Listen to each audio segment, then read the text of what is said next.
What is going on, everybody? Welcome to NBA Live. Well, it's not Live Before Live. It's Deeper Dive. That's what we're starting off with. I'm Eric Lindquist. Excited to be joining you. Smash that like button as you guys enter the streets here. And oh my God, the streets are going to be hot fire today.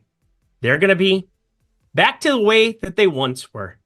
Back to the place when I started here at this lovely company, Awesemo, now Stochastic. It's me and my buddy, Rayen Patnaik. Yes, Rinpack himself here in the streets.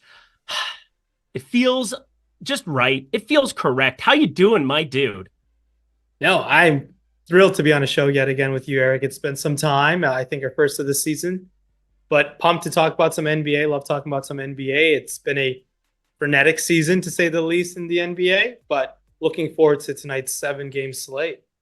God, I'm looking forward to just hanging out with my buddy. For those who don't know, I'm here because of Rayen. Rayen is my buddy from many, many moons ago. He brought me into the fold once upon a time. I was just a kid with a dream, living his life, trying to do the right things. And he was like, you know what? You need to do content, Eric. You need to do content. Hey, you play fantasy sports every day. We're talking fantasy sports every day for what, 8 years, basically? You should be doing this. And yeah, I wouldn't be here without you. So I owe him a lot, that's for sure.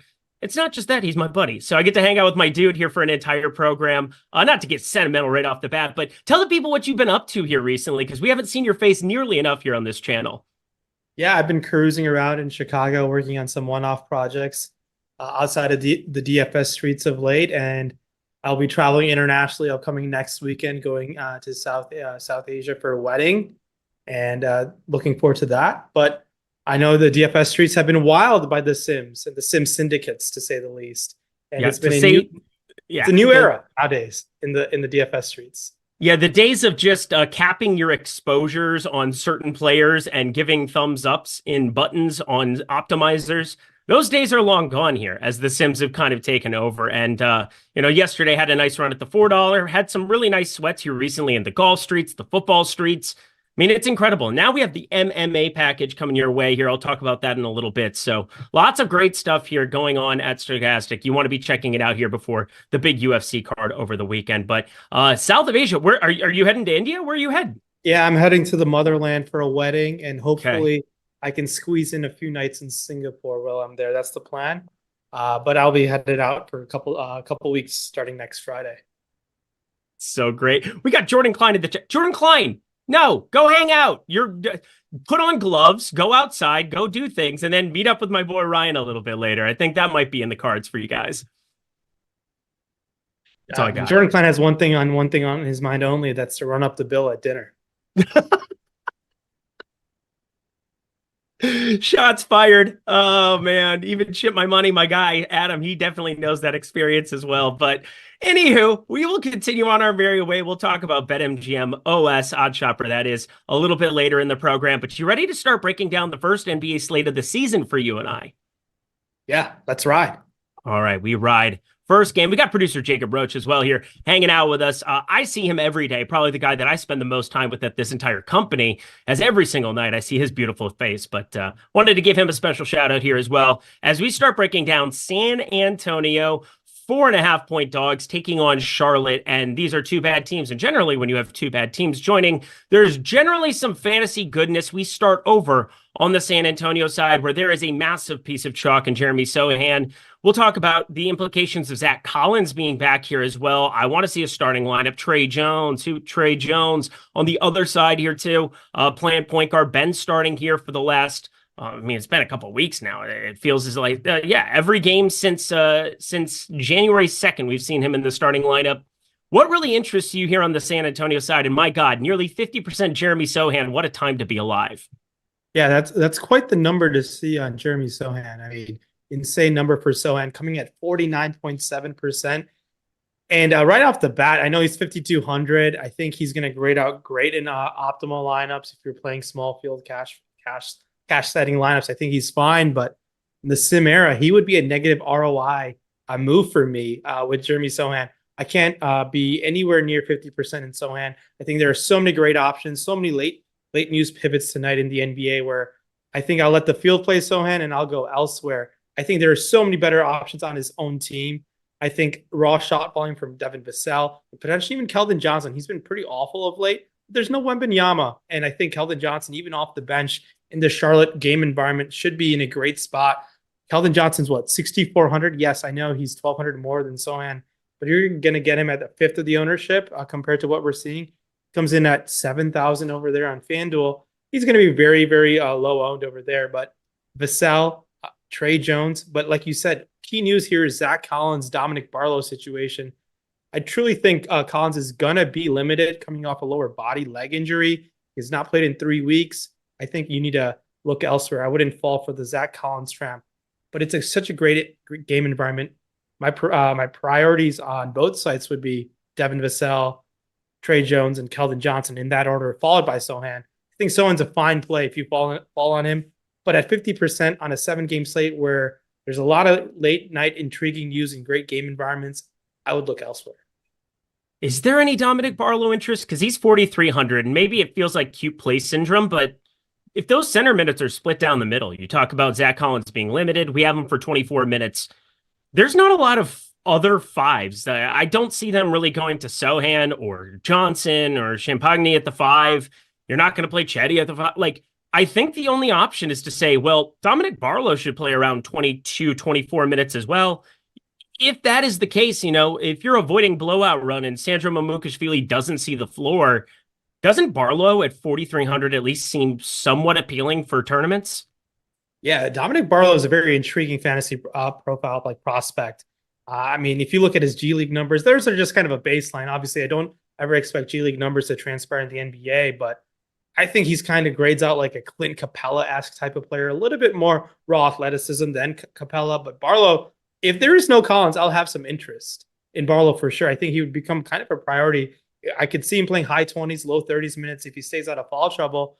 Power forward eligibility over there on FanDuel 5,300, not as appealing as the 4,300 center spot on DraftKings where you can roster 2, but the center opportunity cost is loaded tonight. There's Embiid, there's Jokic in a great matchup against Boston. You got to have Collins out for me to have interest in Barlow, but his range of outcomes in Barlow are anywhere from what's his median projection right now is kind of at 15, but it could go anywhere from 15 to all the way like 30. He has that in him. We've seen it in limited play. And if for some reason Collins is ultra limited and Barlow finds his way from playing instead of like our projected 18 minutes to 24 minutes, it's going to look all right as a value option, but proceed with caution. Yeah, definitely proceed with caution. I mean, with probable Zach Collins, with no Victor Wembanyama, there's a lot of way the center rotation kind of pans out. But Jeremy Sohan, I get why he's so popular, 5,200. He's going to be playing, mid 30s minutes, more than likely, low 30s minutes in just about any capacity that you run out to here.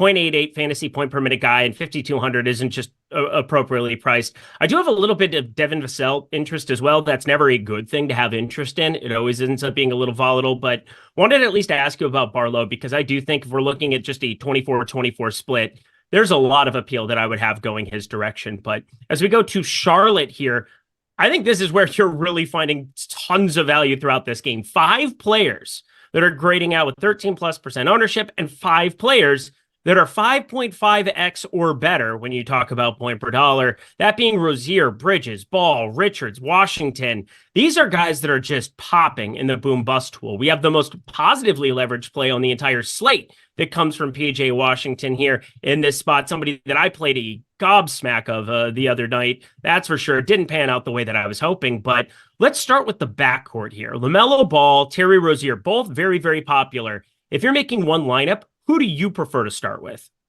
LaMelo Ball. And I don't think it's particularly close for me. I know it's a player take there, but LaMelo Ball, 8,800, 9,900. I think he's too cheap in the San Antonio spot.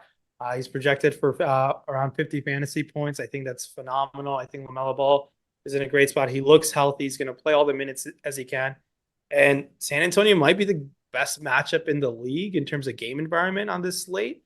And yeah, let's ride with LaMelo Ball. A guy like Rozier, he's fine in this game environment. The way Rozier gets there, I truly think is he's going to need those outlier 3-point shooting day. And he can certainly do that.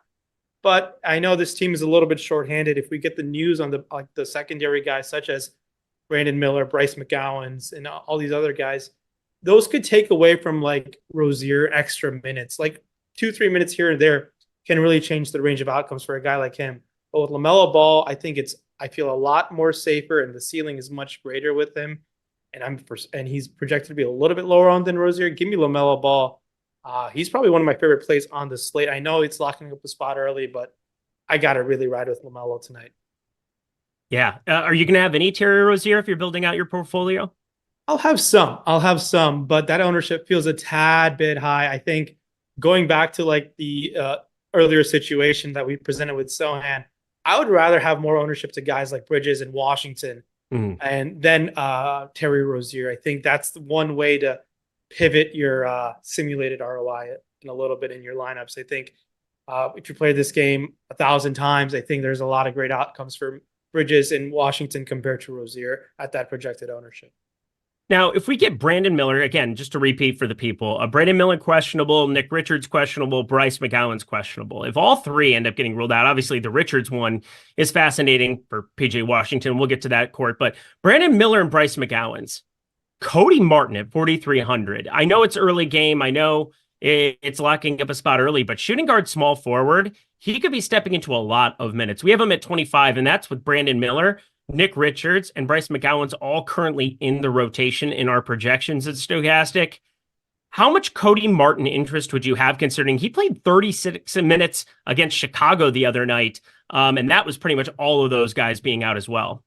Yeah, the Charlotte secondary players, the second tier guys, and Miller, Bouknight, and McGowan's are kind of very important news pieces on the slate. It's going to get overlooked by a little bit. I do think like market projections will adjust appropriately, but I think Martin comes right into play. He's someone that I think is only truly in play if those guys are going to be ruled out. Maybe 2 out of 3 guys getting ruled out.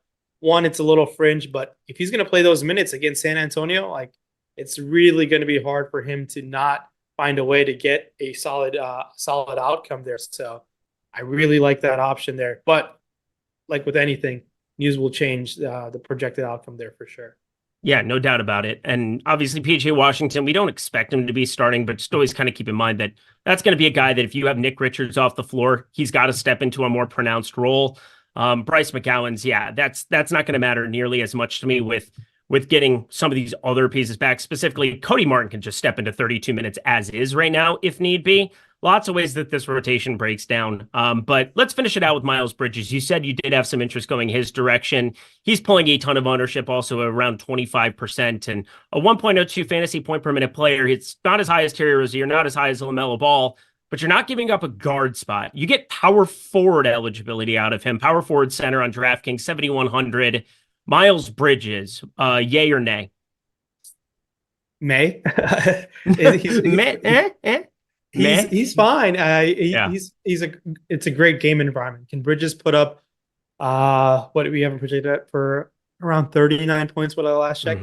It's just a great game environment. Like I know we talk about game environments in NFL quite a bit, but there is some correlation here in the NBA with these high totals getting just insane of late. But just a great game environment. I know projections are getting there with him.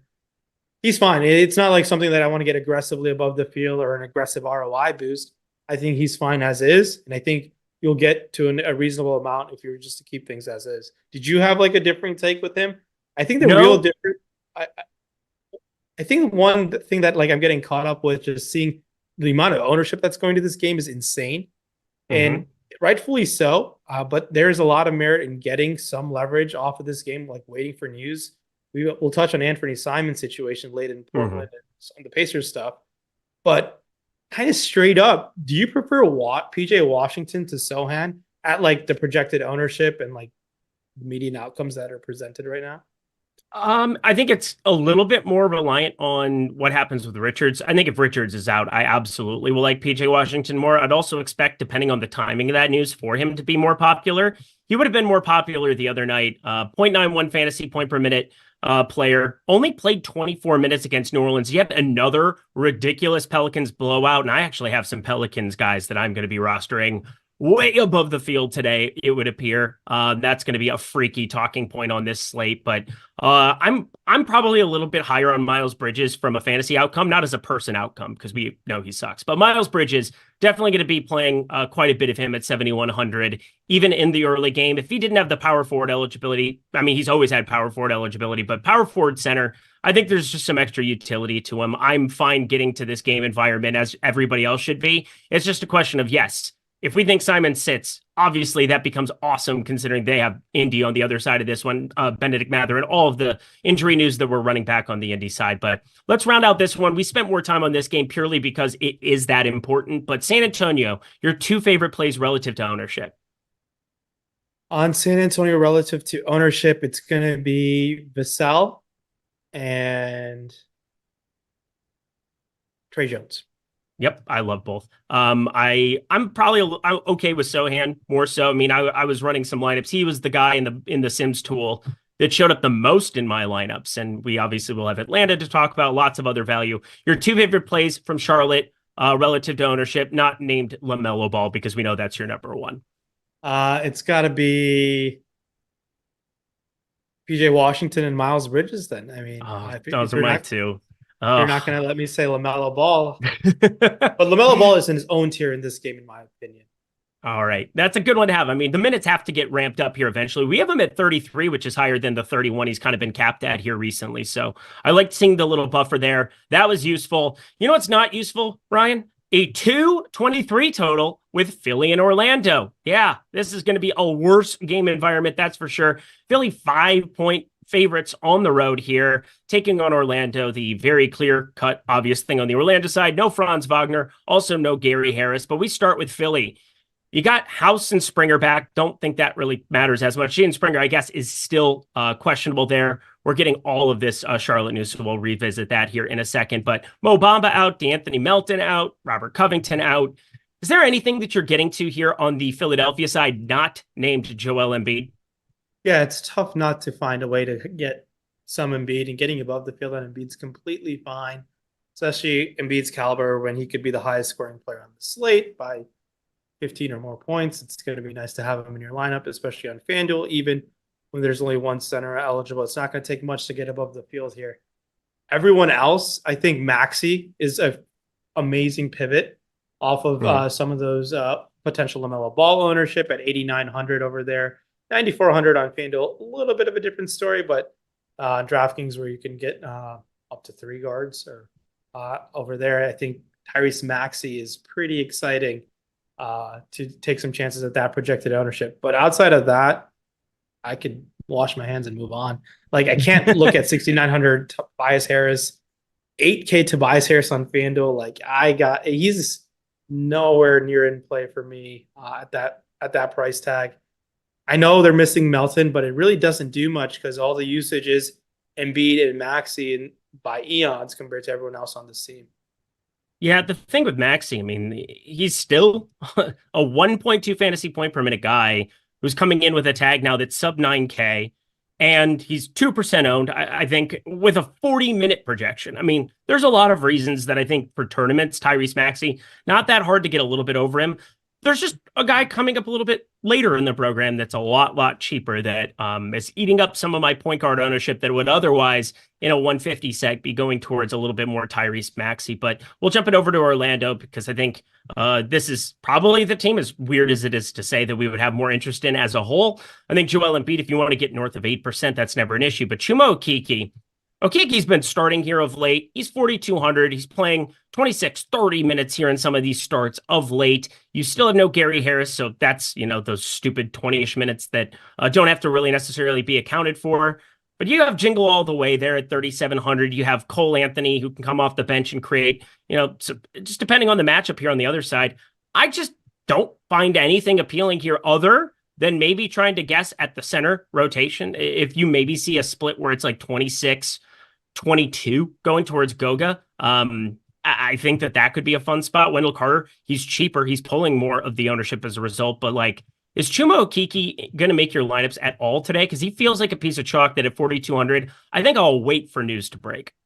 Yeah, I would like to wait for news. It's not exciting. Chuma Okeke, when before his injury, he's been injured a couple of times in his career. I know he had an amazing tournament run. Even in Auburn, yeah. Yeah, he had an amazing tournament run, and then they drafted him in the first round. Then he got hurt again. 4,200. Yeah, he's like another one of those meh plays. I think the range of outcomes for him can, like, I don't see a pathway of him getting high 30s. Like, that would be an amazing value play at 4,200, but high 20s is certainly in the range, and I think you'll gladly take that at 4,200. It's not the greatest game environment. His minutes volatility seems pretty narrow. It's like it feels like mid to high 20s. It doesn't feel like low 30s, mid 30s is going to happen that often. And as other guys' minutes get ramped up, with guys coming back from injury, I mean, Ingles has come back from injury of late. Fultz has come back. It doesn't really bar well from him. And I think I'll be slightly under the field. With the field is fine. But he's not a sexy play by any means. He's just like, oh, I need to fit a 4,200 guy in. He starts, and I'm hoping for mid-20s. He could do that for you. But that's really about it. It's nothing that I'm too excited about. Do you feel excited about Chuma Okeke? No, not at all. He's like probably, I'm not going to say he's the worst piece of chalk on the slate, because I think there's one guy that I'm not even going to call him bad. We get in such a habit of saying this is good chalk, bad chalk, because it's just an easier talking point. Generally, when you're making more than a couple lineups, the truth lies somewhere in the middle. Like, you can make chalky lineups that are still positive EV. The Sims tool has taught us that. You can also get very contrarian lineups and find ways to not be stupid with it. But like, I think a piece of chalk like Chuma Okeke at 4,200, like if you put up 25, 26, awesome, but you're locking up a lineup spot early, and there could be some really pronounced chalk coming up later in the evening you want access to, rather than a 13.4% usage and 0.72 DraftKings points per minute Chuma Okeke here in this spot. But I will just ask you about the center split here, because it seems as though Goga is just going to continue to start. Do you understand this ownership coming on Wendell Carter here at 12.4%? Because I think I get it, but at the same time, he's only a 0.91 fantasy point per minute guy, and he's not going to be getting the lion's share of minutes here at 4,500. If he's not starting like we wouldn't expect, because Goga's been the starter here, I'm just going to roster a little bit of Goga at 5K, hope he gets the lion's share and move on with my life. Probably have nothing else from this team. Do you see any other reason that 12.4% of the field would get to Wendell Carter today? It's probably a price play at 4,500. I think at some point Wendell Carter should start over Goga. Goga's been really well in terms of like advanced metrics wise, but Wendell Carter himself has also been pretty solid as well. He's been able to shoot the three much better this season, it seems like. I would stay away. These guys are definitely not options on FanDuel, 6,1 and 6,000 for Batadze and Carter Jr. respectively, but it's something that I would shy away. I mean, like, to go up against Joel Embiid is no easy task. It's going to be quite the struggle there. I know matchups sometimes don't matter. There's plenty of ways these guys can pay off, but it is a tough matchup on the other side against Embiid. I would shy away. It's an interesting amount of ownership to Wendell Carter. I don't have much interest in Batadze either. I think I'd rather spend up a little bit more, and like, there's not that many options cheaper than him, so he's kind of just like organically getting some ownership. I do have a question for you, Eric, on Markelle Fultz. Yeah, he's 4,900 on DraftKings, 5,500 on FanDuel. He's getting a lot of ownership over there on FanDuel, where you can roster up to 4 guards. He only has point guard eligibility. Do you think Fultz is with the situation here? Do you think he could be in play? I think some ownership and like some usage can trickle his way with no Franz Wagner there. I know he's just recently been playing some more extra minutes coming back from injury, but kind of like not sure how to handle the Fultz situation and the ownership over there on the blue side. Yeah, it's hard because we saw the minutes ramped up to 30 first time period. I mean, he hadn't played over 23, 24 minutes, and all of a sudden he's ramped up to 30 minutes last time out. It ended up being a competitive spot. Atlanta played like 7 guys in their rotation that game. It was the most condensed rotation you could look at on the Atlanta side. And, you know, they obviously opened it up to Fultz, and Fultz had a decent rotation there in the second quarter, looked decent enough. They closed with him. He came back out for that last stint when normally he might not come out. I think I'm a little bit worried purely because Philadelphia, there are a lot of scenarios where they just put the gauntlet down with Joel Embiid here, and you're fighting an uphill battle to see that last rotation like you had last game. But It is only a 5-point spread. If this is competitive here, does he get that last rotation again? Does he come back in the game, even if he starts that fourth quarter? Yes, but as you said, he's pretty popular on the blue side right now, and there's a lot of news that'll still be breaking. So if that news breaks earlier, I mean, we got some of the Charlotte news here that I'll recap in a second, but probably going to be staying away from Fultz today at 4,900 on DK. Yeah, that's just an interesting development there. This Magic team has been really tricky with what they're doing without Franz Wagner. We've been seeing Caleb Houston play a lot of minutes, a lot more than I expected. And then Joe Ingles is back. Jonathan Isaac, it just seems to be at a capped minutes limit of 15, it feels like. So it's a lot of tricky situation with the Orlando Magic. It's a tough spot, though. Yeah, and if somebody's playing really well, they can limit the minutes anytime that they would want for Markelle Fultz because we know the injury history. We have him in at 27 minutes here. Again, that's kind of straddling the difference between him closing and not closing, and I think that's the right way that our projections team, our data team, is taking it with Markelle Fultz's projection. Otherwise, if you put him at 30 minutes, 4,900, 0.84 fantasy point per minute guy, you'd definitely get to him, but I won't be on DK. FanDuel, I understand the play, but I would urge you to probably wait. Anything else from this game for you, Rayen? Nah, nothing. Cool. Here. We got one more game, then we'll talk a little bit of BetMGM. If you guys want to get a head start, you can get down below. Sign up for that. It's an amazing deal. 3 bonus bets, 50, 50, 58. If you have legalized sports betting in your state, fire it up right now. If you're 21 and over, if you have a gambling problem, please call 1-800-GAMBLER. But I will get to that in a second. We got Denver and Boston. I covered this last night. Producer Jacob over on the other side is shocked to see Denver is 7-point dogs now. Opened at 5.5. It's trailed all the way up to 7. You have a fully operational Death Star in the Boston Celtics on one side of it. But of course, we start with the road team, Denver here. Aaron Gordon probable. That was your only piece of news that was looking at us in the face at all whatsoever. Nikola Jokic feels just like this team we just covered on Philadelphia. Yeah, you could get to some tournament shots of Maxey the same way you could get to some tournament shots of Jamal Murray, but this just feels like Nikola Jokic or bust, doesn't it? I think I'd slightly disagree there. Let's go. What do you got? Yeah, I think there are some options there. I mean, you got a potential NBA Finals preview, right? Don't you think that this could easily be live? Yeah, if we were to play the season 100 times, I think this is at least the finals outcome 15 of it. Like, I think it's definitely certainly in play here. I think Jamal Murray at 7,800 on FanDuel makes a lot of sense. I think he's a fine option in this spot. He's the type of player that plays up to competition at times. And you called the Celtics operational Death Star. I mean, the Nuggets are pretty darn good themselves. And I think it's a great NBA game. And I mean, there's a lot of pathways this game can result in players that matter. I think that just isn't getting much ownership. I know the team totals, what's it, 235 total still, right? Last I checked. So still like a decent amount of total there. It's just a price sensitivity play here. A lot of these guys are priced appropriately / feel a little too high compared to other guys on the slate. Like, I really love Porzingis, 7,800 over there on DraftKings. He certainly can have an amazing outcome that matters here. My favorite Celtic player might be Porzingis. Celtic play is Porzingis, probably on both sides. 8,400 on FanDuel, not as appealing, but I really have a ton of interest over there on DraftKings. He's not going to get much ownership, but he's just one of those guys. I think he can get himself some double-double, rack up the blocks in this type of game environment here. Another sneaky play is Aaron Gordon. He's going to need to play mid to high 30s minutes in this game environment for the matchups of possibly being on Tatum for quite a bit, and even maybe Porzingis when Tatum's off the floor. I really like taking some chances on, obviously Jokic and Tatum makes sense, but getting above the field on some of these other guys.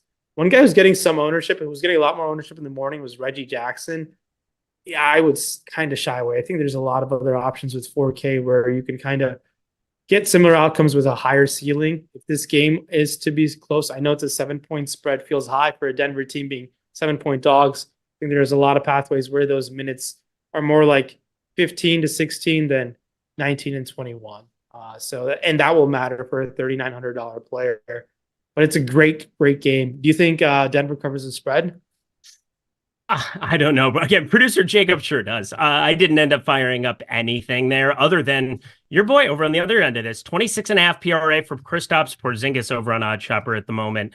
Oh, that is good stuff. Porzingis, he is the engine that makes this go a little bit, which is weird to say because Derek White has the highest EPM at dunks and threes amongst every player on the team. Jason Tatum and Jaylen Brown, we know how good they are, but like having Zinger out there, having Drew Holiday defensively, like these are two incredible acquisitions for them. They are just running away with adjusted net rating over at dunks and threes as well. Plus 9.7. Next up, OKC plus 6.8. Having more than a 3 gap there, an adjusted net rating, which is just basically your net points per 100 possessions. Ridiculous stuff that we're seeing from Boston.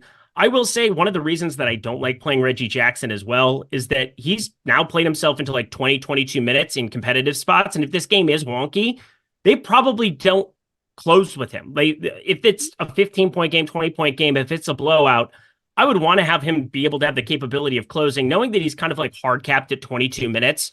In competitive spots or in games that don't get out of hand, and then he doesn't get that blowout run. It's kind of a double-edged sword for me that makes it pretty easy to get away from with all the other news coming. But I'm with you. Kristaps Porzingis is the guy I have the most interest in on the Boston side. He's only 1.7% owned. I have 6% of him. It's not like I'm getting tons of him, but he's a 1.2 fantasy point per minute guy. And if you're building out stuff in like a 20 max capability, I think 10, 15%, finding some leverage there in a spot where this could be competitive. They've played a lot of non-competitive games lately too. I mean, they got ran out of the gym by Milwaukee. You had them win by 30 against Houston the other night. And then the Toronto one was pretty competitive, 32 minutes. Kristaps Porzingis is just hashtag good. Yes. Oh yeah. I don't know if he'll get an all-star nod. Maybe he will get it, but he's been I know Derek White's getting a lot of praise, but he's been as awesome, if not better. I mean, Porzingis has been great. It's been the perfect fit for him.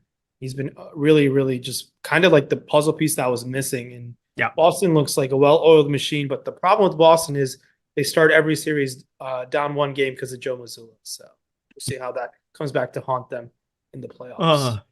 Ime Udoka, I mean, he got shoved in the other night. They just blew out Houston, but I'm with you. I mean, Udoka, they probably have a ring by now over the course of the last 2-3 years in the event that he just stayed with that team. Anything else you want to cover here for this game? Should we move on? Yeah, the starters seem like solid options. They're going to be low owned, and obviously it's a 235 total, and certainly some spike ceiling performance for the stars, and Jokic and Tatum are on the table. Where it wouldn't shock me if there's a 50-60 fantasy point game for one or both of those guys. It's just a huge game for the NBA and a potential finals preview. So expect these guys to show out a little bit. All right. Well, I expect you guys to show out. If you bet sports, if you are betting sports on a day-to-day basis, you know one of the easiest things you can do to just improve your ROI period is shopping for the best lines. It's something that, a lot of people take for granted. But there are a lot of you out there that I know, I'm not saving any money. It's like 5 cents different. Who cares? I care. Your ROI long-term cares. And that's why you want to sign up at multiple sports books, especially when they got ridiculous stuff going like BetMGM has going right now. You bet $5 when you deposit $10 or more at BetMGM at the link below or the QR code on your screen. You're going to get yourself 3 massive bonus bets, a $50, another $50, and a $58 bonus bet. Again, BetMGM, that's a great opportunity to add another sports book to your portfolio. If you have DraftKings, if you have FanDuel, if you have Bet365 in your area, Caesars, add this one to the party as well. They have the best golf odds, bar none, in the entire industry on a week-in, week-out basis. They have so many great things. So you want to be checking out this BetMGM offer that's going to pop up on the screen here from producer Jacob here, or you sign up at the link below in that video description box below. It is awesome stuff. So you're going to want to take advantage of it. It's great to be able to add this to the fray, but bet 5, get $158 in bonus bets, deposit $10 or more, only if you're 21 and over. And if you have a gambling problem, please call 1-800-GAMBLER. Awesome. There you go. There it pops up on the screen. Whee! Down below is where you want to sign up there. And then if producer Jacob, if you could fire that into the chat. Oh, he did already. He's a professional, people. He's a professional. My buddy Ryan's a professional too. And he's going to have to help us out big time with Hotlanta heading into Miami. And you know what's really ironic, Ryan? Because once upon a time, you and I, we went to Miami together. You were in a live final. We got to go out on a boat. And who was it that we saw at the club that night hanging out with? Pretty beautiful little lady, if you ask me, or anybody on planet Earth.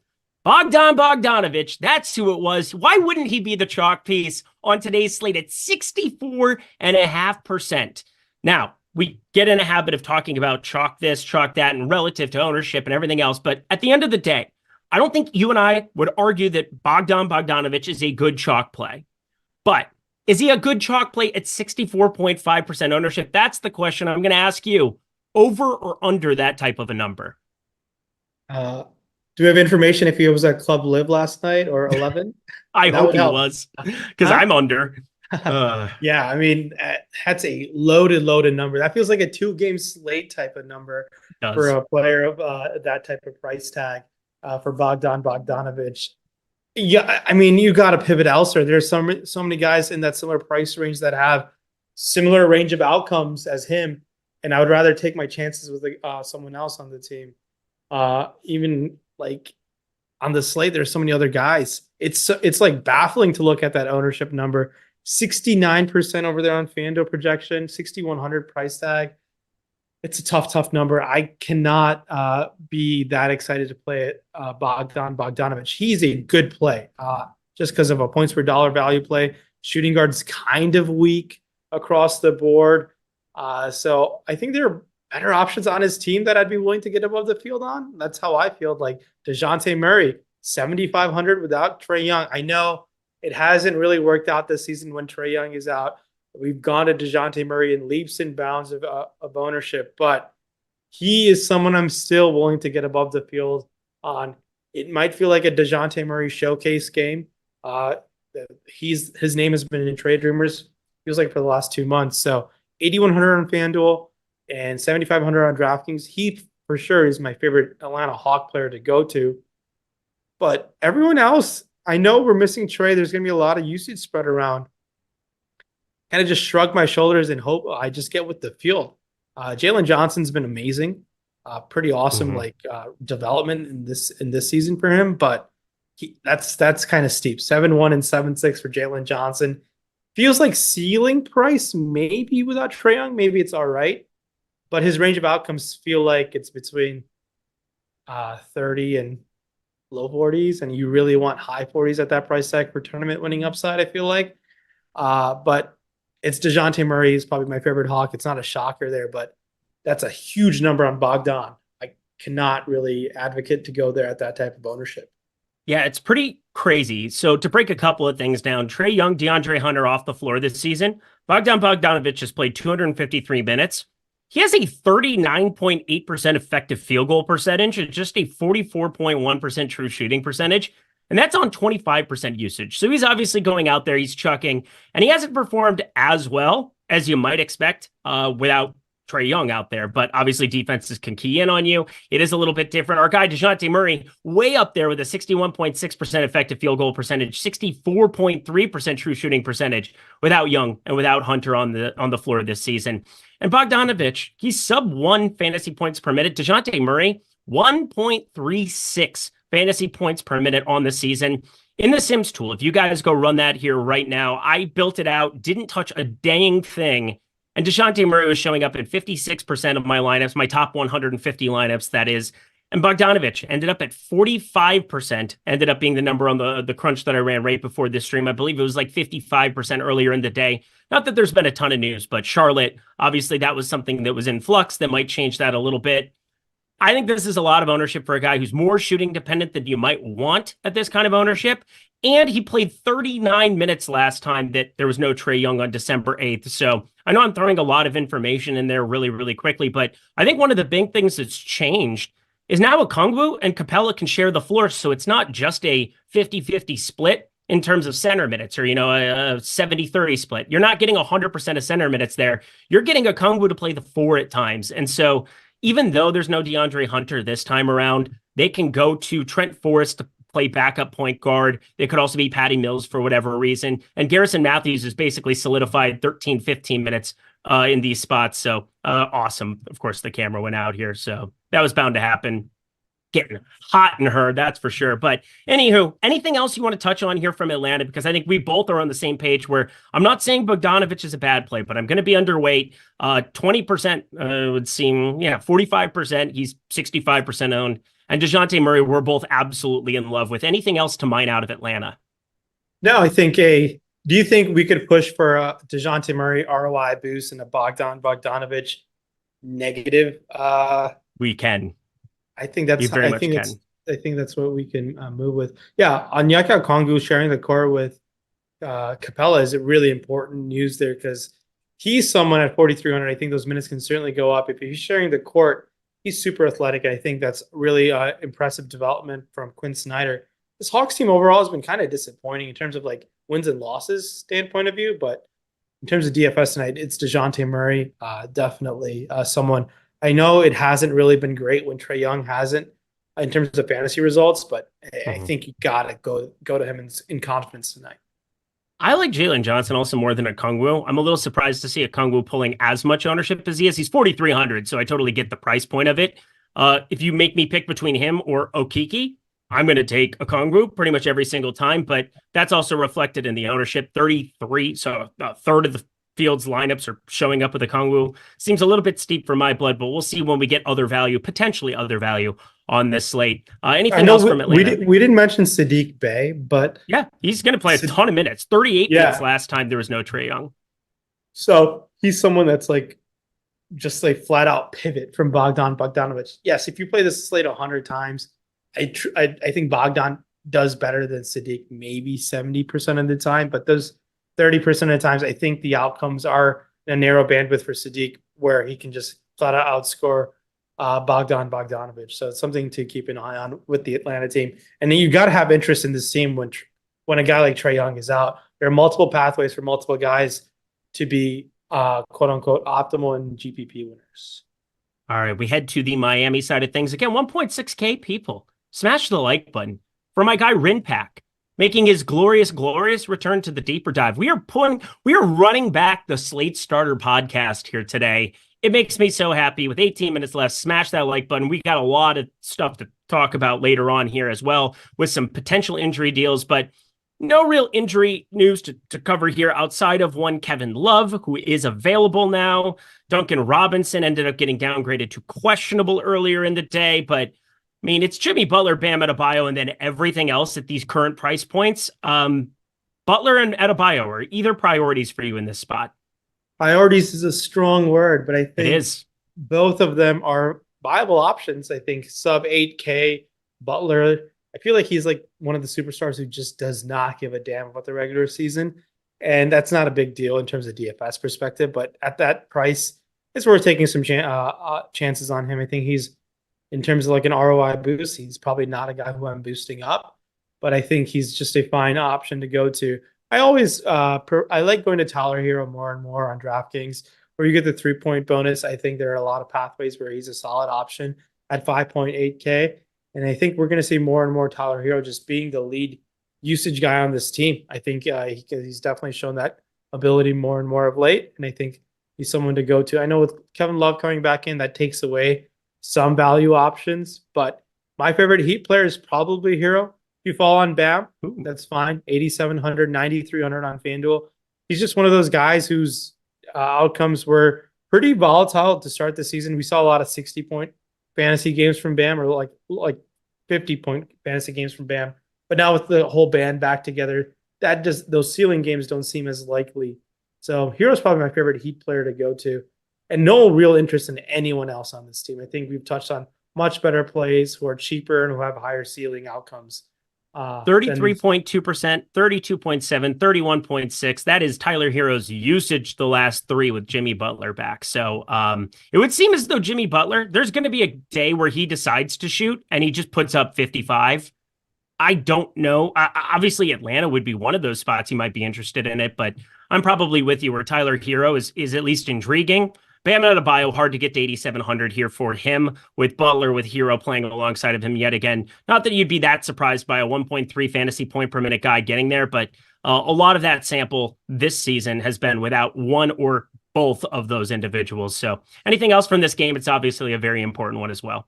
Yeah, Jaime Jaquez isn't there. I know those minutes can be easily spread around in the Spoelstra system. So I have it doesn't really boost anyone out that much. It's not like Robinson gets a huge boost or Jovic or Richardson. I feel like those minutes are just sprinkled all around across the whole team. All right. Well, this one should move pretty quickly to a certain extent because I do have more interest in it than most on one side of the ball. We got Phoenix taking on the Pelicans here in Nolans. Going to be a fun one. Phoenix, 2-point dogs, actually, despite the big three being there. But because the big three are there, from a DFS perspective, I do expect Durant to start ramping up in terms of usage. I mean, it's been Booker by a pretty marked margin when all three have been on the floor this season, but we're going to accumulate more of a sample size. I would expect Kevin Durant to eventually be at or right around Devin Booker's usage number, 28%. 22% usage with all three of them on the floor is not going to be sustainable, but all of these guys are sub 4% for some reason. Is there a spot with Phoenix that you think we can get some type of tournament upside from? Because it feels like there's a lot of tournament upside, but like, how do you possibly click on anybody at their prices when there's so many other plays available in all of these ranges? Yeah, it was just tournament ceiling, reaching for that. We know the big three are going to combine for almost 80 to 90% of the shots, more nights than none. I know we saw the Grayson Allen explosion game. That seems unlikely. I was there in person. Oh, how was that? It was not normal. Let me just tell you, I got my parents Christmas tickets. So they spend half the year in Phoenix. They go down after Christmas and spend, 5-6 months in Phoenix, Arizona. And so I got them tickets for Christmas, and, it's like, oh yeah, we'll just go see them play the Kings, Suns. I ended up surprising them and driving out for a quick 48-hour turnaround. And, might have saw like the basketball, like the regular season game of the century in terms of like, you'll never, ever see a team go from 99.99% win probability to actually losing in that scenario as long as I live. Yeah, that was insane. Come back from that. Unreal. Oh, in terms of DFS tonight, this Phoenix situation feels like a glorified, worse situation of like Chicago and New Orleans, like in terms of DFS. Yeah. They're just solid NBA players, and to just pick a player and have a take who's going to outperform their median expectations, it's really difficult to do that compared to other teams because of how good these players are, and on any given night one of these guys can just have bonkers outcomes because that's how good they are. And just getting to some of these guys makes a lot of sense in this game. I do prefer Booker more consistently than the other guys at 9,100, and he comes at 9,700. I think there's just multiple ways where Booker, with the ball handling duty, can get a higher upside. Durant's got a pretty high projection, in my opinion. He's not someone who I've been going to as much when Beal has been back. Beal at 7,400. We need a lot of outlier shooting performances from Beal to get there. He's getting some ball handling duty, not as much as I thought he once would. Like when John Wall left Washington, Beal was a fine ball handler, a playmaker in my opinion, but not as much happening here. Just a guy who's getting open off of being on a really good team now. So they're tournament winning upside guys here. Not to say I love anyone. I do dislike going to Grayson Allen though. Yeah, me too. We'll move on from that team then. Obviously, if you get a share or two of Booker, of Durant, obviously I'm not going to disagree with such things, but the only guy getting any attention from this game is Zion Williamson, and I totally get it. 15.3% ownership. He's 7,500. He's over he's a 1.25 fantasy point per minute guy. That baseline in a competitive spot could just be berserk at 7,500. But I want to argue for CJ McCollum, who I made the nuke of the night for you this evening, everybody. CJ McCollum is 7,600. Did you know, Ryan? He has not played over 31 minutes in a single game. You went right to the animation, producer Jacob. Oh, I just had to blow my dick up just for the people. Okay, that's chill. All right. Well, anywho, CJ McCollum, friends, he has not played over 31 minutes in a game yet in the year of our Lord 2024. It has been a hot second. 31 minutes is a low baseline for one, a guy who averages 32 minutes a game, and two, we have in for this evening at 31 and a half. And I would argue there is a massive discrepancy between what I have and then that number. I've got him at 34 and a half minutes. It's a competitive 2-point spot. Phoenix comes to town, and CJ McCollum, 1.18 DraftKings points per minute this season. And he had massive foul trouble in the only game that's been competitive. The Pelicans have played out of all 8 in 2024. Check this out, Ryan. They won by 20 against Charlotte. They lost by 5 against Dallas, where he had extreme foul trouble, fouls in that one. You had a 12-point loss against Denver previously to it, 30 minutes. You saw a 36-point win, a 33-point win, and a 16-point loss, 11-point win. Only one game that has been within double digits yet for the Pelicans. Everybody's price is coming down. So Zion, yes, I totally get positionally 7,500, the best fantasy point per minute rate. I get why he's the guy, but like, don't you want to make a case for CJ McCollum and Brandon Ingram in tournaments as well? Yeah, I think those guys are phenomenal options. Like, it's like another similar situation with Phoenix, but these guys are all $1,000 cheaper than them, except except McCollum here. Like Zion and Ingram are fine. And I think the minutes for all these guys can go up 10% higher if this game is a little bit closer. And yeah, blowouts are obviously, they can happen in any game, and they seem to happen more and more often than they used to, just because of the volatility of the 3-point shot. I think definitely the 10 like seeing these, like McCollum playing mid-30s minutes, he becomes a very solid play. And I think the ownership to Zion Williamson is justifiable at 7,500 and 7,700 on DK and FanDuel. I really like him, and he probably is my favorite Pelican. To argue your CJ McCollum take, but at that ownership, McCollum looks pretty solid. Another thing to keep an eye on, Larry Nance is always going to be sneaky value when he's healthy.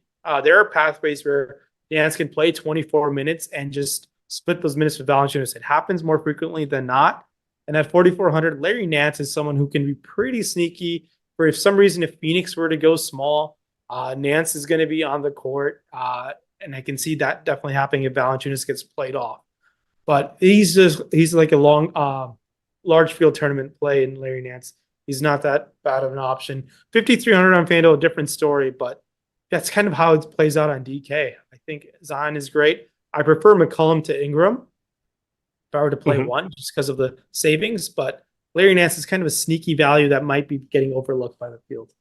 Don't mind that whatsoever. Just like I don't mind Odd Shopper tools and content, because they're incredible. Our partner company, if you will, or our sister company, our brother company, however you want to look at it, they are Stochastic and Odd Shopper. We are one, friends, and a market-based approach is a phenomenal way to go about making yourself some money in a legal state.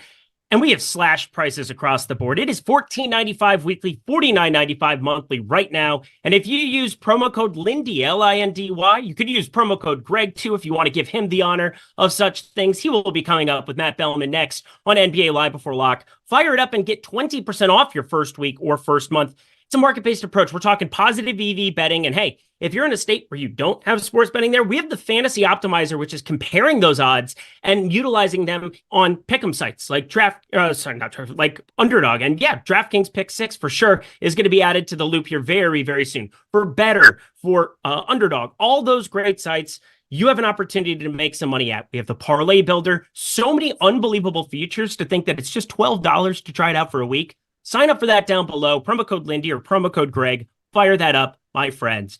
As we fire up the Pacers taking on Portland, and boy, did we just get the news that it is going to be far less appealing to jump to that Pacers side. Pascal Siakam available to make his debut for the Pacers. Tyrese Halliburton going to be available as well. Said that he's going to be playing basketball still. I believe I didn't see the Nesmith or anything else news come across with that. We have Aaron Nesmith, Obi Toppin, Benedict Mathurin, questionable. I'm obviously very happy with last night's nuke. Benedict Mathurin had a great fourth quarter rotation to bring it home. But is there anything that looks fun here? Because Tyrese Halliburton under 10K, but now adding Siakam, a much higher fantasy point per minute guy next to him here.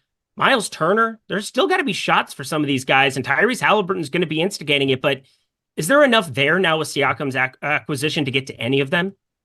I'm a little concerned with Halliburton just coming off from like a hamstring injury. Same. It feels like a pretty quick recovery based on like the video replay of what happened there. That's the only thing that I'm a little skeptical of. I think you could play Siakam at 8,100 and 7,900 on FanDuel and DraftKings. It's a phenomenal Portland spot. We'll see how much Carlisle wants to feature him. Yes, there is some and one thing Carlisle has done this season, he's like eliminated his play calling and let Halliburton just run the show, and it's worked out really well for them. But it's one thing to keep an eye on with Siakam. Bruce Brown, like I said yesterday, he didn't know any of the plays. It seems to they run more of a system in Toronto. I don't think that's really the case with the up and down nature in Indiana. So I think Siakam should be just to fit in just fine. And at 8,100 and 7,900, he's probably my favorite pacer to go to if he's going to play and start, which I think is going to be the case.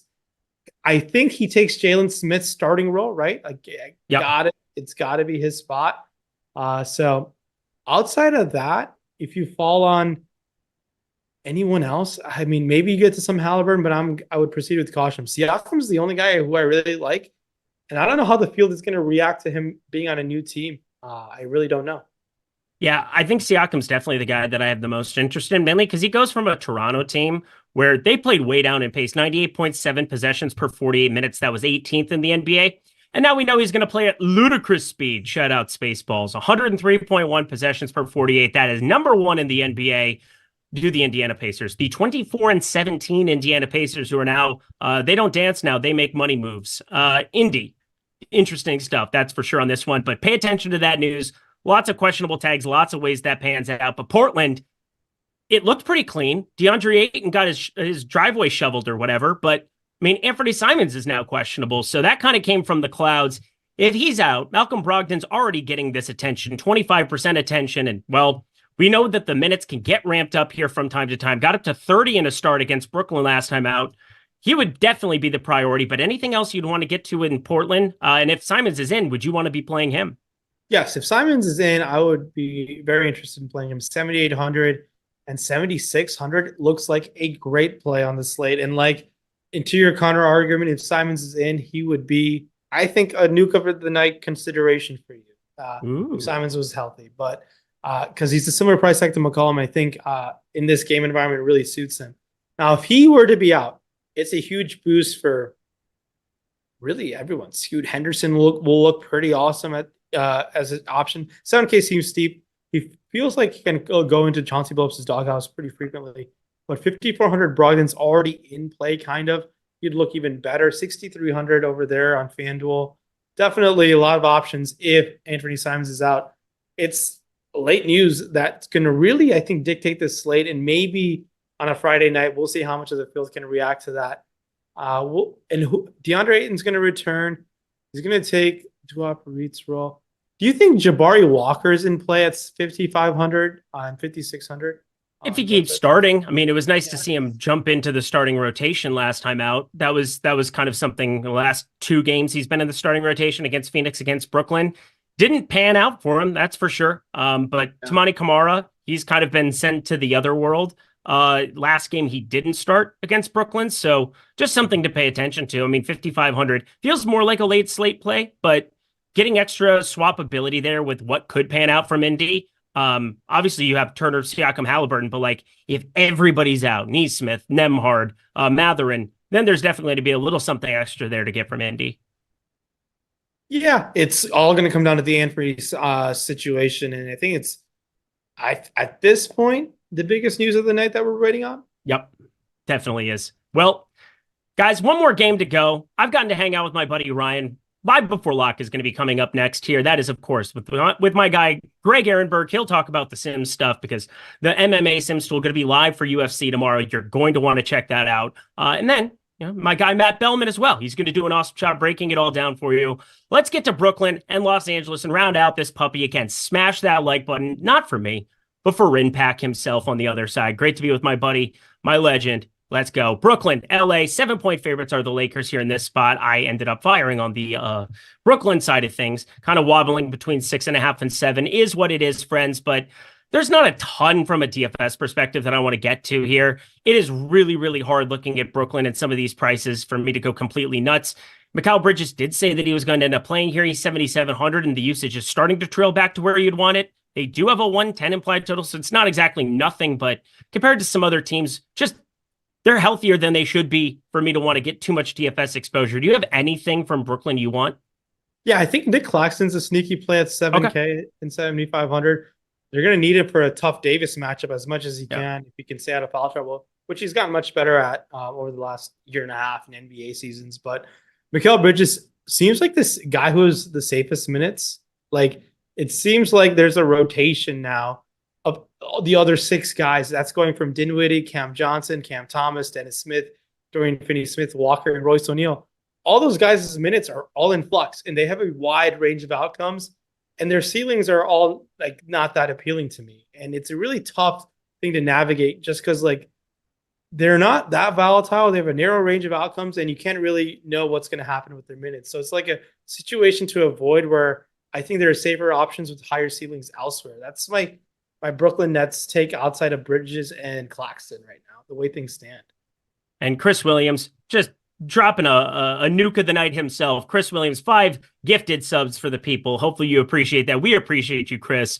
Always awesome to see him drive by and drop those off for the kids. Very nice of him. Very nice. Let's round it out with the Lakers then, because, yeah, Brooklyn, tough to get to a lot. If a couple guys fall through the cracks is what it is.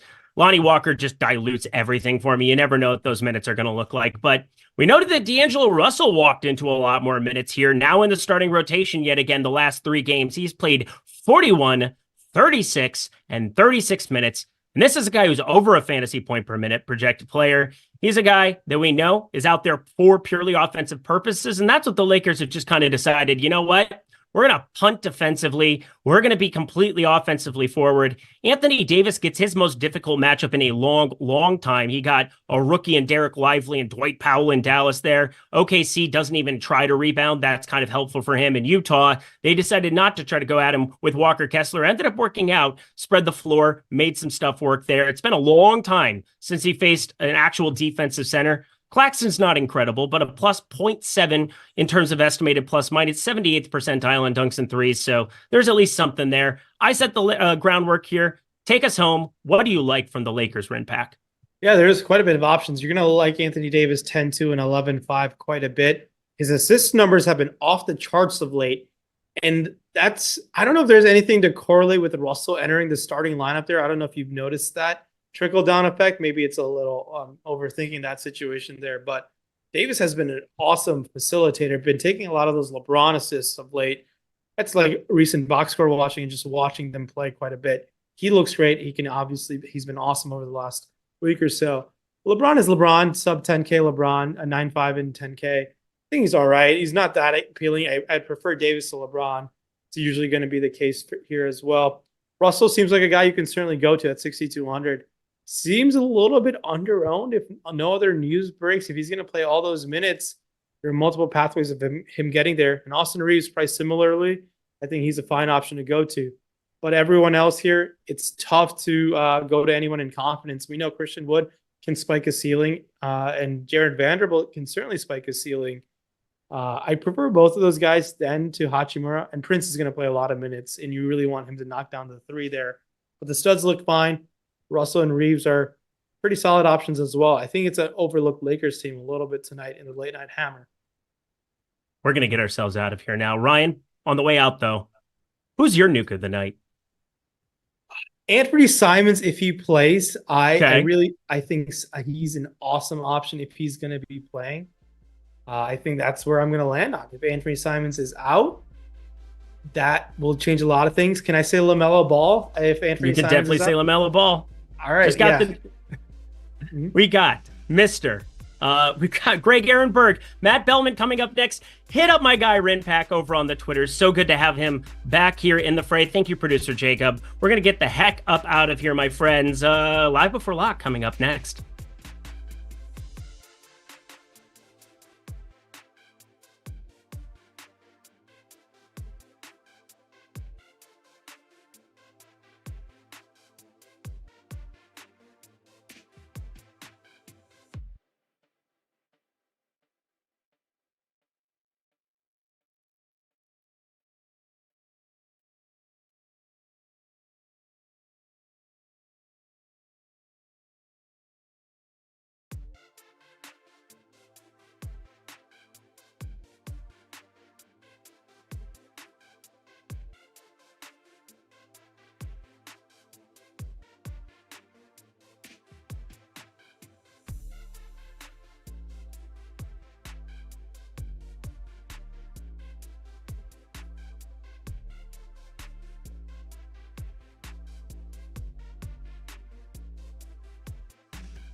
What is happening, everybody? It is time for another NBA Live Before Lock show, and as per usual, news happening right in between shows. The big one happening here is Nick Richards has been ruled out, and it's pretty impactful for this slate because the first game of the night between the Charlotte Hornets, the San Antonio Spurs, it is the game that I'm going to be getting the most exposure to today. That's a lot of the field. It's a very popular spot. Wemby out for the Spurs. Now Charlotte, we've got Nick Richards out, so that's going to create some playing time in the front court for them, especially when you consider Bryce McGowan's is out. You got Mark Williams out, and he also apparently suffered a setback, so he's going to be out for even longer. And then on the Spurs, like we mentioned, Wemby's going to be out. Great game to target, high total, 235.5. So we'll be talking more about the implications of that. But first and foremost, shout out to BetMGM for sponsoring the show. And Matt Belman, how are you doing today?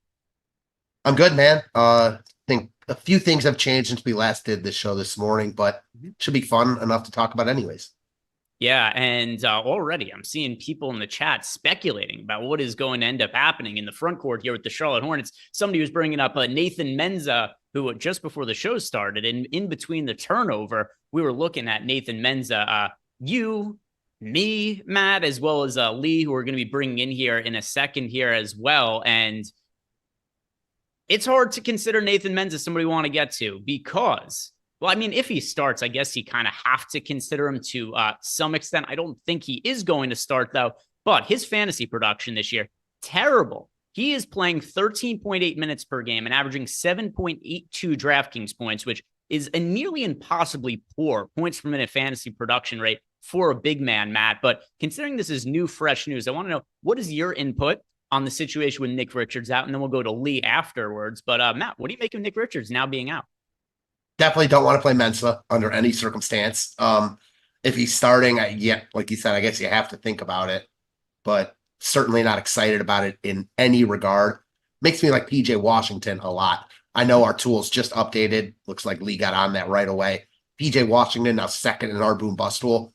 He was coming in with a ton of leverage.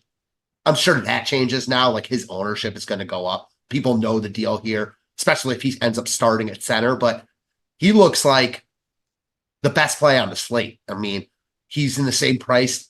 He's at the same price point as Sohan, and he looks like the better play now.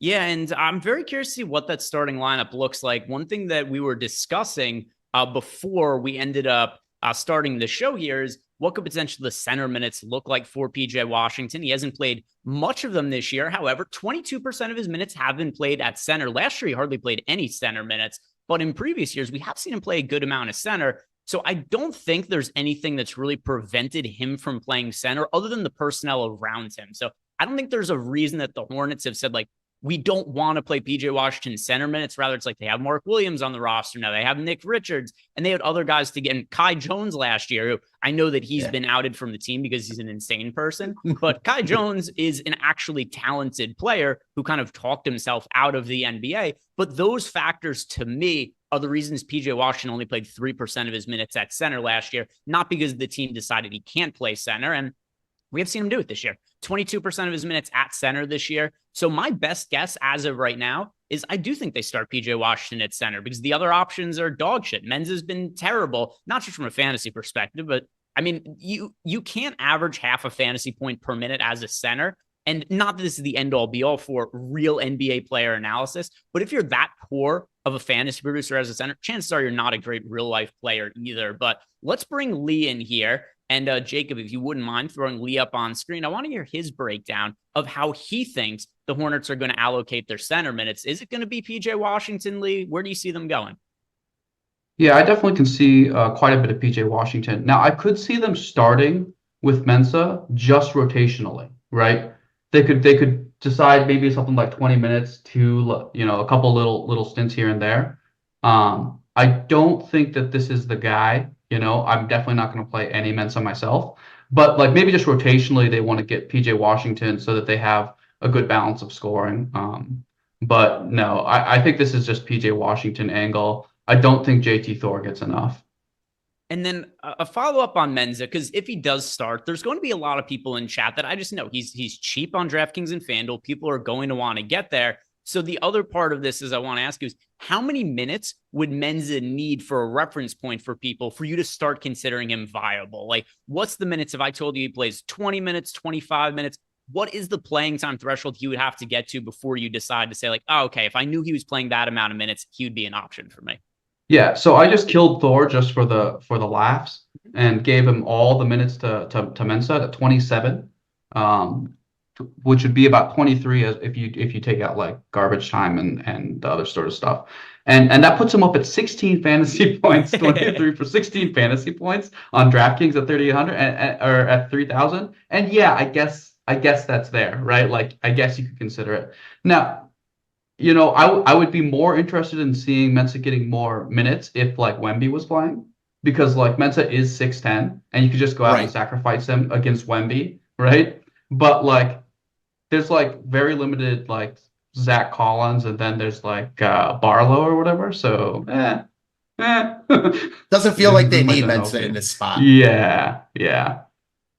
And then one more question that I have for you, Lee, before we let you get back to working on projections and answering questions from people in Discord and whatnot, is how do you see the center minutes being allocated in San Antonio? Wemby is out. He wasn't playing a massive amount of minutes or anything like that, but we do have Zach Collins back now. He missed a considerable amount of time. I'm fairly surprised to see Zach Collins starting because he did miss about a month of time. And it was an ankle injury. It was something that Matt and I talked about this morning. You know, typically teams are going to be fairly cautious with players coming back from lower body injuries where their conditioning might not really be up to par. But with Zach Collins starting, how much do you see him playing, and how strong or weak of an option does that make him for the slate? Yeah, so I started this morning at like 26 minutes. And, you know, Vegas, Pinnacle in particular, didn't have props out all day. And after Zach Collins was ruled in just about 10 minutes ago, the props came out for him, and they had him at about like 12.8 points and 6.1 rebounds, which that puts him closer to like 22 minutes. So I was like 10 to 12% high. That tells me that Barlow is now up to like 22-ish minutes, you know, and then Collins is about 22 minutes. Both of them are pretty thin plays, but one of them is probably going to end up mattering. You know what I mean? Like they're actually quality centers. Yeah, they're actually quality centers. So it's like, yeah, one of them is going to do something probably. It's actually a lot more awkward now. So it's probably something like, if we assume low 20s minutes for Collins, low 20s minutes for Barlow, and then just whatever's left over goes to Sandro, something like that. Yeah, you could look at Sandro. They could maybe just play small because you know, Keldon Johnson isn't tiny. Sokan is like 6'9", right? And like we're talking about the other side, right? Of the game. You know, if they're not going to play a ton of Mensa and it's going to be just Miles Bridges and PJ Washington, it's kind of like you don't have to play that big, right? Mm-hmm. So yeah, Sandro's definitely still a no-go. I read some analysis on it that says that like Pop is smarter than the rest of us and thinks that Sandro is more just like a really, really tall wing is kind of like how he plays him. That's why he never got the minutes whenever Wemby was out. So it's pretty interesting. Makes sense. So Lee, thank you for the analysis there and for updates on the projections. And if anything else happens in terms of players getting ruled out, we will be going back to people in the chat have brought up that Jaime Jaquez Jr. is out, but that was to be expected. He came into the day listed as doubtful. So once again, thank you there to Lee. And not only is Lee providing value to us, but so is BetMGM, because if you sign up at BetMGM using the link we have below, listen to this, Matt. I know that I've told you about this deal before. I still don't think you're going to believe it, though, because it's just that crazy what BetMGM is doing. You sign up using the link we have below, and you bet $5 at BetMGM. They give you $158 in bonus bets. That's as good of a return as you're going to get. There's no way that you could play $5 in NBA DFS tonight and be expected to get $158 in any kind of way. So sign up at BetMGM using the link we have below. Throw $5 onto any NBA bet that you might like today, or maybe wait for one of the football games tomorrow. And then you're going to be getting $158 in bonus bets. Definitely something to take advantage of before the deal goes away. If you already know has a gambling problem, call or text the number 1-800-GAMBLER. Super chats coming in. So let's answer some of the super chats. Then also I'm going to check out the Discord to see what questions some of our customers have for us. One of the perks of being a Stochastic member, you get access to our Discord channel, access to myself, Lee, Rich, and everybody else in the team. Whenever you want, you could add us and ask us questions in there. But let's start with Ace of Spade, who wants to know our favorite options for DK tiers. So let's dive into tiers then. And starting with tier 1, kind of interesting that Jason Tatum was included in this tier. So we have Joel Embiid, Nikola Jokic, Jason Tatum. That is going to be Embiid for me. And I'm going to ask you, Matt, if you didn't have to worry about salary and just have the choice, Embiid or Jokic, salary not mattering here because of the way tiers works, do you prefer Joel Embiid or Nikola Jokic to me? It's definitely Embiid, just the way they've both played this year. I mean, Embiid's that guy right now. So in any 1v1, give me Embiid. Real quick, I want to touch on the Spurs situation, just on what Lee was talking about. I'm with him, and I think there's a lot of unknown in what's going to happen with Collins. We just haven't seen it yet. Like, this is his first game back from injury. Both these teams play tomorrow. So I think that Lee's right that he probably plays 22 minutes, but it wouldn't be shocking if he played more considering he's starting. Yeah, it's definitely a possibility. Wide range of outcomes. There's a clear upside there because he shows up as a fringe play even in just 22 minutes. And then if you get into the situation where, he starts to play more than that, well, then there's some real upside there. So I see it the same way. With Barlow too. Yeah. And it's kind of like the inverse reason of why I didn't like Gary Trent last night. So on the show, when we were talking about it last night, I was really adamant that Gary Trent was a bad play. And the reason for not liking Gary Trent was because he was a scoring dependent player who had uncertain minutes, but the field was playing him as if he was for sure going to be the guy. And it didn't end up happening that Bruce Brown closed over him. They both closed together. But there was a scenario last night where Gary Trent, who, by the way, Gary Trent did lose some playing time yesterday, but there was a scenario where Bruce Brown would have closed over him and Trent would have only played like 24 minutes. It didn't matter. He played 29 minutes. He's not a great fantasy producer, so he sucked in those minutes anyway. But it's kind of like the inverse situation where it's like yesterday, Gary Trent, poor fantasy producer with volatile minutes. So I didn't like him because he was popular. But then for tonight, you got Zach Collins, good fantasy producer with volatile minutes with actual upside. So I do like him considering those factors. Tier 2, that is going to be Anthony Davis for me. We've got AD and LeBron there, and AD's been the better fantasy producer this year. Tier 3, there's a lot of tiers that are fairly clear today. Tier 3, you're got to go to there is LaMelo Ball. In Tier 4, I'm going to be going to Jamal Murray. Tier 5, another pretty clear one, DeJounte Murray with Trae Young being out. And then Tier 6, I like Miles Bridges, who is somebody else benefiting from the situation going on in Charlotte. And do I think that he's going to all of a sudden play a bunch of extra minutes now or anything like that? No, but it's a great matchup against the Spurs, and their defense is already not good with Wemby, one of the best defensive players in the league. So Miles Bridges stands to benefit from an easier matchup with Wemby out. So Ace of Spade, thank you for the super chat. Those are the top options for me in each tier. Phil Senzig, he's got a question for you here, Matt. And Phil's got all these different bits that he throws out regarding different plays of the night for Eric. I like this one that he's come up with quite a bit. Phil Senzig says, since Matt is the DFS bouncer, what is the velvet rope play of the night? Who are we? So let's try to figure out velvet rope play. What do we want this to mean? I'm thinking that this is a player we're trying to keep out. Right? Kind of like Gary Trent last night. Who's somebody who's really popular that we don't want? Who are you going to lay the velvet rope down and you're going to punt him out? You're going to pick him up by the back of his jacket. You give him the old heave-ho and throw him into the trash can, Matt. Who's the velvet rope play tonight? I really wasn't sure where to take that. So I love where you took that. For me, give me Julian Champagny. Right now projected for 12% ownership. Only a 5% chance of being optimal, 15 DraftKings points, 3,500. He's the velvet rope play of the night. Okay. Let's see. I'm going to upload the latest version of lineups that I've built. And I want to compare that to our most recent ownership and see who it is that I come in underweight to. All right. Who's super popular that I don't like quite as much? One thing that is kind of hard is like Malcolm Brogdon, I kind of do think is a little bit overowned, but I'm also trying to get more of him in my lineups to give me more flexibility for later. The Simons. Yeah. I also was considering Sadiq Bey. I'm going to say Jalen Johnson here. And Jalen Johnson benefits for sure with Trae Young off the court. But at the same time, too, he's projected for around 20% ownership on DraftKings. He's $7,100. And I know that Phil's question is DK related. So it's $7,100. I do question what the ceiling is for Jalen Johnson in a tough matchup on the road against the Miami Heat. So Jalen Johnson, somebody I'm underweight to, that is going to be my velvet rope play of the night. I know this was a question directed towards Matt, but still, I want to be able to throw it in there and give my own interpretation of that as well. And we got a super chat here from Brett Shoup, but he forgot to leave a question. So let me see where the question is. Oh, here it is. Okay, so Brett asked a follow-up question here. He said he listened to us on the strategy show, and this morning I had said that I liked Fultz as a potential contrarian option. He wants to know, do I still find value in playing Markelle Fultz?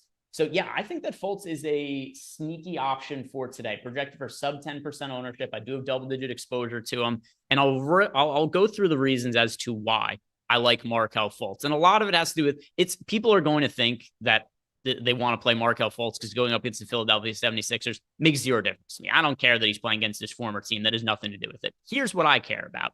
Since coming back from injury, we have slowly seen an escalation in playing time for Markelle Fultz, Matt. And I'm addressing you, but you've already heard me say this. So I know you already know what I'm going to say. I said it to you this morning on the strategy show. But the games that we've seen from Markelle Fultz since coming back from injury, 15 minutes, 13 minutes, 17 minutes, 23 and a half minutes, then 30 minutes last game. Now, it's not going to keep escalating to the point where he's playing like 57 minutes or something like that a week from now. But there's been a pretty clear buildup in terms of the playing time for Markelle Fultz. And I don't think we have to be worried about any kind of restrictions for him or anything at this point. And there is upside for him to play 30 plus minutes tonight. And then when you also go ahead and you look at this guy as a fantasy producer, he doesn't score a ton, but he scores enough and he adds other stats to the mix as well, which is why if you look at him last year, he averaged over a fantasy point per minute. 2 years ago, 20 minutes per game, 24.35 fantasy points. This is a guy who's a very good fantasy producer when he's on the court. He adds rebounds, assists, defensive stats. The field isn't really getting there, and there is an upside here for Markelle Fultz. So I think those minutes that we've seen slowly trend up are for real. I like Markelle Fultz as a contrarian play. Is he somebody that you're considering getting to? I really like the points you made this morning and just reiterated again right now. He's coming in with a ton of leverage. I really like the idea of getting to him. It's just there's so many good guards on this slate. Hard for me to prioritize him. That said, I think he's a really, really good tournament play. Yeah, he's not my favorite play on the slate or anything like that, but I'm overweight to him. I set of lineups, and I definitely think he's somebody to be considering. If you guys are playing multiple lineups, it's not all that hard to have double-digit exposure to Markelle Fultz. If you play 10 lineups and 2 of them are Markelle Fultz, or even one of them is Markelle Fultz, right, you're going to be a little bit overweight to the field on him. So Markelle Fultz, somebody to be considering for the slate. And then Patnaik wants to know, who is one guy that we're considering in single entry? Maybe differentiate our lineups a bit. Single entry option that you like. Single entry option that I like is LaMelo Ball. I mean, I think that he's going to get a lot more ownership than I think we're even projecting or everyone's projecting. I mean, he's projected for 40% now, so it's creeping up there. The guy I'm going to say, and I want to talk about him anyways, Pascal Siakam. Okay. What's your take on him tonight? I think he's really, really intriguing in tournaments. Great spot in Portland against the shitty Blazers team. I think they try to showcase him here. It's his first game there. Like, he's got upside here. He's 8,100. I think he's really sneaky. How about you? There's an upside there. I question how likely he is to reach it with his first game with the new team. Like, I don't know if they just right away just unleash him and play him the maximum possible 40 minutes. I don't know how many design plays they're going to have for him in the offense. There's a definite ceiling there, but not somebody that I would be looking at to play in a single entry. If you look at our projection on him for tonight, we gave him 35.3 minutes. That has him coming in just under 40 fantasy points. It's a little bit too thin for me in single entry. Fair. I'd be willing to take some shots in large field tournaments. Single entry, less so, though. I get it, though. Let me think. Where do I want to go? I mean, he's going to be popular. Am I too much of a pussy if I just say PJ Washington? Yeah, I mean, it works because he looks at other guy that I was thinking about there, and I'm not sure I'm going to play him, is Joel Embiid. Like, that guy seems like a great single entry type play where not many people are going to be on him. I do have some exposure to Joel Embiid. I don't mind that. He's in 20% of my lineups right now. Still pending an update because I need to rerun everything for Nick Richards being out. You know what? I'll say here's one. I'll go Miles Bridges. Miles Bridges. I'll put that in as my single entry. There's so many players to consider from Charlotte and San Antonio today. And that's going to be a follow-up question that I haven't seen anybody ask, but I'm sure that people either have asked it or I just missed it or something like that, or they're going to ask it. How many players are you willing to play in the same lineup from the Charlotte and San Antonio game? I mean, a lot. Just Charlotte themselves, I think you can play 4. I mean, I don't think 4 is optimal, but I talk about this a lot in NBA DFS. Like, if Charlotte just goes nuts here, they've lost a few in a row. This is a good spot for them against a Wemby-less San Antonio team at home. All of a sudden, they start racking up the assists. The Spurs can turn them all over. It's plausible that, like, everyone on Charlotte gets there. I'm more leery of the San Antonio side, even with Wemby out, just because Collins is back. But I think you could realistically in tournaments end up with 6 pieces from this game. And I don't think you're crazy. Again, I don't know that you have to do that. You certainly don't have to do that because there's good plays scattered throughout, specifically the Atlanta guards, and then we'll see about Portland, Indiana. But I think you want a lot of exposure to this game. Can I give you my my baseless prediction of the night for no reason other than it would benefit my lineups? What's that? I'm predicting overtime in the Spurs Hornets game. Not because I think the game is going to go to overtime, but because I want it to go to overtime because it would be financially rewarding for me. And it'd be fun to watch an overtime game. So, yeah, I'm going to predict overtime in the Charlotte San Antonio game as I just knocked my mouse off my desk here. A couple of other questions coming into us here from the super chats. It is Phil Senzig says, Charlotte jumped up projections, break them down. Yeah, so this is a Charlotte team for a couple of reasons, projects really well today. Most notably, it's a great matchup against the San Antonio Spurs, who have nothing but dog shit defensive players, and then maybe one of the 5 best defensive players in the league on their team in Victor Wembanyama, and he's out tonight. So on paper, great matchup for the Charlotte Hornets. It's an up pace spot. They have a really high implied team total. All that working for them. Oh, by the way, PJ Washington starting at center today for the Charlotte Hornets. Let's go. That is going to be probably my most rostered player on the entire slate. LaMelo Ball, Terry Rozier, Brandon Miller, Miles Bridges, PJ Washington, Nathan Menza. Go fuck yourself. It's PJ Washington night, Matt. Yeah, I think you just play him and move on. Yeah, Charlotte looks really, really good here. I mean, that's the other thing. You asked me how many players I'm comfortable with. If you look at our boom bust one, this is not even talking about San Antonio, just Charlotte. They have 1, 2, 3, 4 of the first 8 players in the tool. And I think there are plenty of times this slate plays out where those guys correlate well with each other. People will not play like Ball, Rozier, Bridges, and Washington together. I will. I am cool with up to 4 players from the Hornets in one lineup today. And then as a run back, I guess I'm probably okay with up to like 3 players from the Spurs. Yeah. I haven't really looked too much at the different options and how they correlate with each other. But the players that I'm considering from the Spurs are, Jeremy Sokan, Zach Collins, Trey Jones, Devin Vassell. Like, these are guys who it's not like if one of these guys go off, it's not like one of the other ones can't. So I'm good with really loading up on this game. And, I don't want to play a lineup with 6 players from the Hornets or anything like that, but you could really aggressively stack the Hornets as well as this game and feel pretty good about the potential upside of those lineups. And once again, it's going overtime. My bold prediction of the night, we're getting overtime that first game of the night, and we're all going to be printing off of it because if it goes to overtime, everybody wins tonight, Matt. That's how the contests are going to play out. Everybody wins on the slate then. Yeah, and there's no way a game goes to overtime and everyone just doesn't nut. There's no way. Can't happen. Every single one of us can come in first place in the $15 tonight. Every single one of us. So let's break this down. Phil's question another way. If we tier off the Hornets players, what tiers would we put them in terms of order of priority? Starting with PJ Washington has to be tier 1 on a tier of his own. I'm about to rebuild lineups. I'm pretty confident he's going to show up. I'm playing 20 lineups today. I'm pretty sure he's going to be in all 20 of my lineups.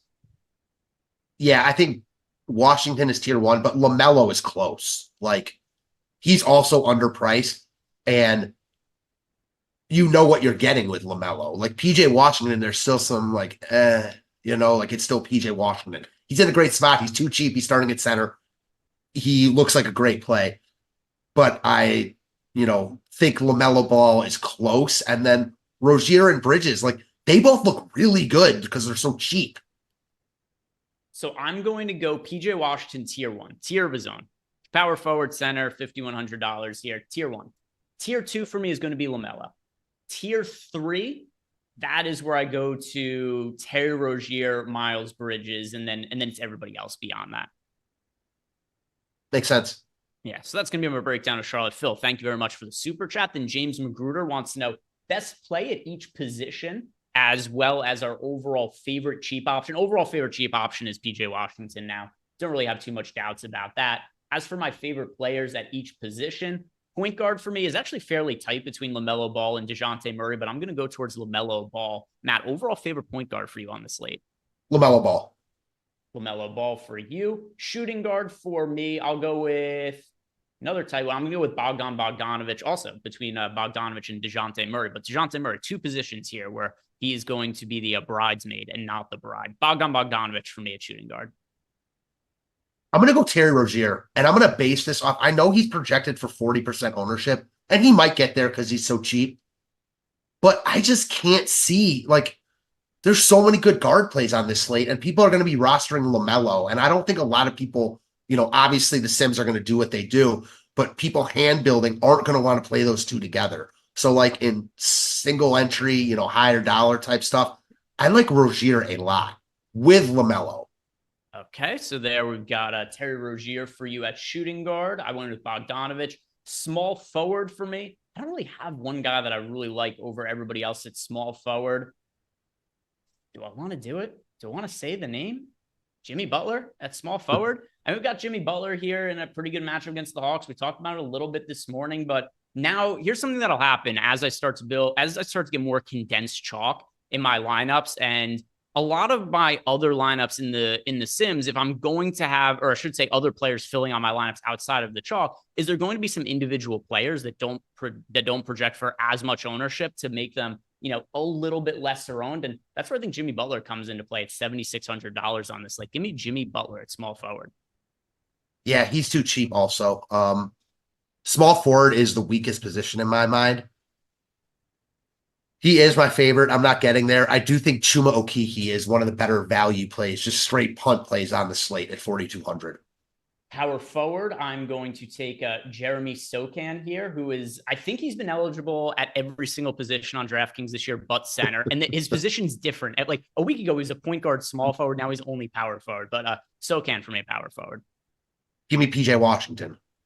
PJ Washington for me at center. So who will you be riding with at center then? I hate this, but Wendell Carter Jr. I just think he's at his bare min price point right now at 4,500. They need size tonight. Give me Wendell Carter, even though I don't love it. All right, Wendell Carter Jr. because Matt, as confirmed, size king. Give him size. He wants some girth in the front court. Give Matt Wendell Carter Jr. I mean, size matters, right? Of course it does.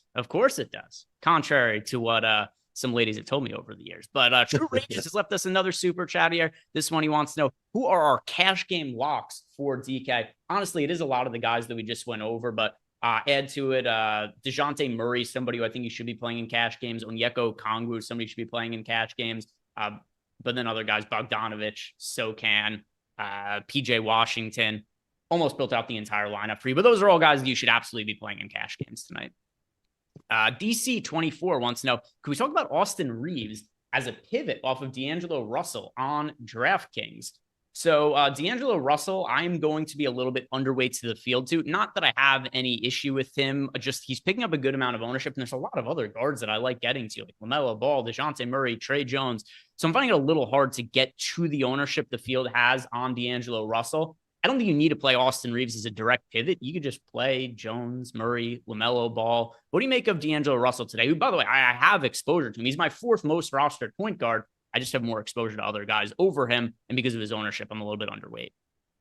I don't hate the pivot, but I would just still play Russell because Russell's not getting a ton of ownership. And he's not going to get a ton of ownership with how many good guards are on this slate. So, if they don't project that far off, or like if you prefer Reeves, you can play Reeves over him. But I personally would play Russell over Reeves right now and not even worry about the ownership. Let me look closer. What is his updated on? Oh, you know what? You are correct. So the last ownership projection update we got, he's at 16%. When I was looking earlier, I think he was 26 or 27, or maybe I'm just misremembering or thinking about the last slate. We had 16%. I'm fairly close to the field because he was in 15% of my lineup. So I'm not all that off from what the field is doing there with D'Angelo Russell. But yeah, I don't think you need to force in Austin Reeves or anything like that. DC24. Russell has seen decreased ownership since earlier this morning. We did get the starting lineup officially from the Spurs, by the way. It is Jones, Vassell, Champagnie, Sochan, and Collins. And then Bobby B's left us a super chat. He wants to know Sochan or gamble on Brogdon for a DK utility. I prefer Sochan. Earlier in the day, I really was trying to prioritize getting to Brogdon so I'd have more flexibility for later. But now that we've gotten more confirmation on some of the more important news that we have from both the early games and the later, most importantly for me is that Tyrese Haliburton is in. Earlier in the day, he was questionable and we didn't really know what to make of that. But now that we know Pascal Siakam's in, we know that Tyrese Haliburton's in, I don't feel it's not as necessary for me to like do an ROI positive boost to Malcolm Brogdon, which is what I was considering doing earlier in the day. So I'm going to go with Jeremy Sochan here. How about yourself? I'm also going to go with Sochan, but I also like, just as a farther point about Sochan, the Spurs look good here, but I think Charlotte looks considerably better. And I don't think you have to force the Spurs in. Like, the Spurs are a good place, don't get me wrong. But I think the Collins situation really muddies the water, not just for the center spot, but for everyone else, because he's going to eat into those guys.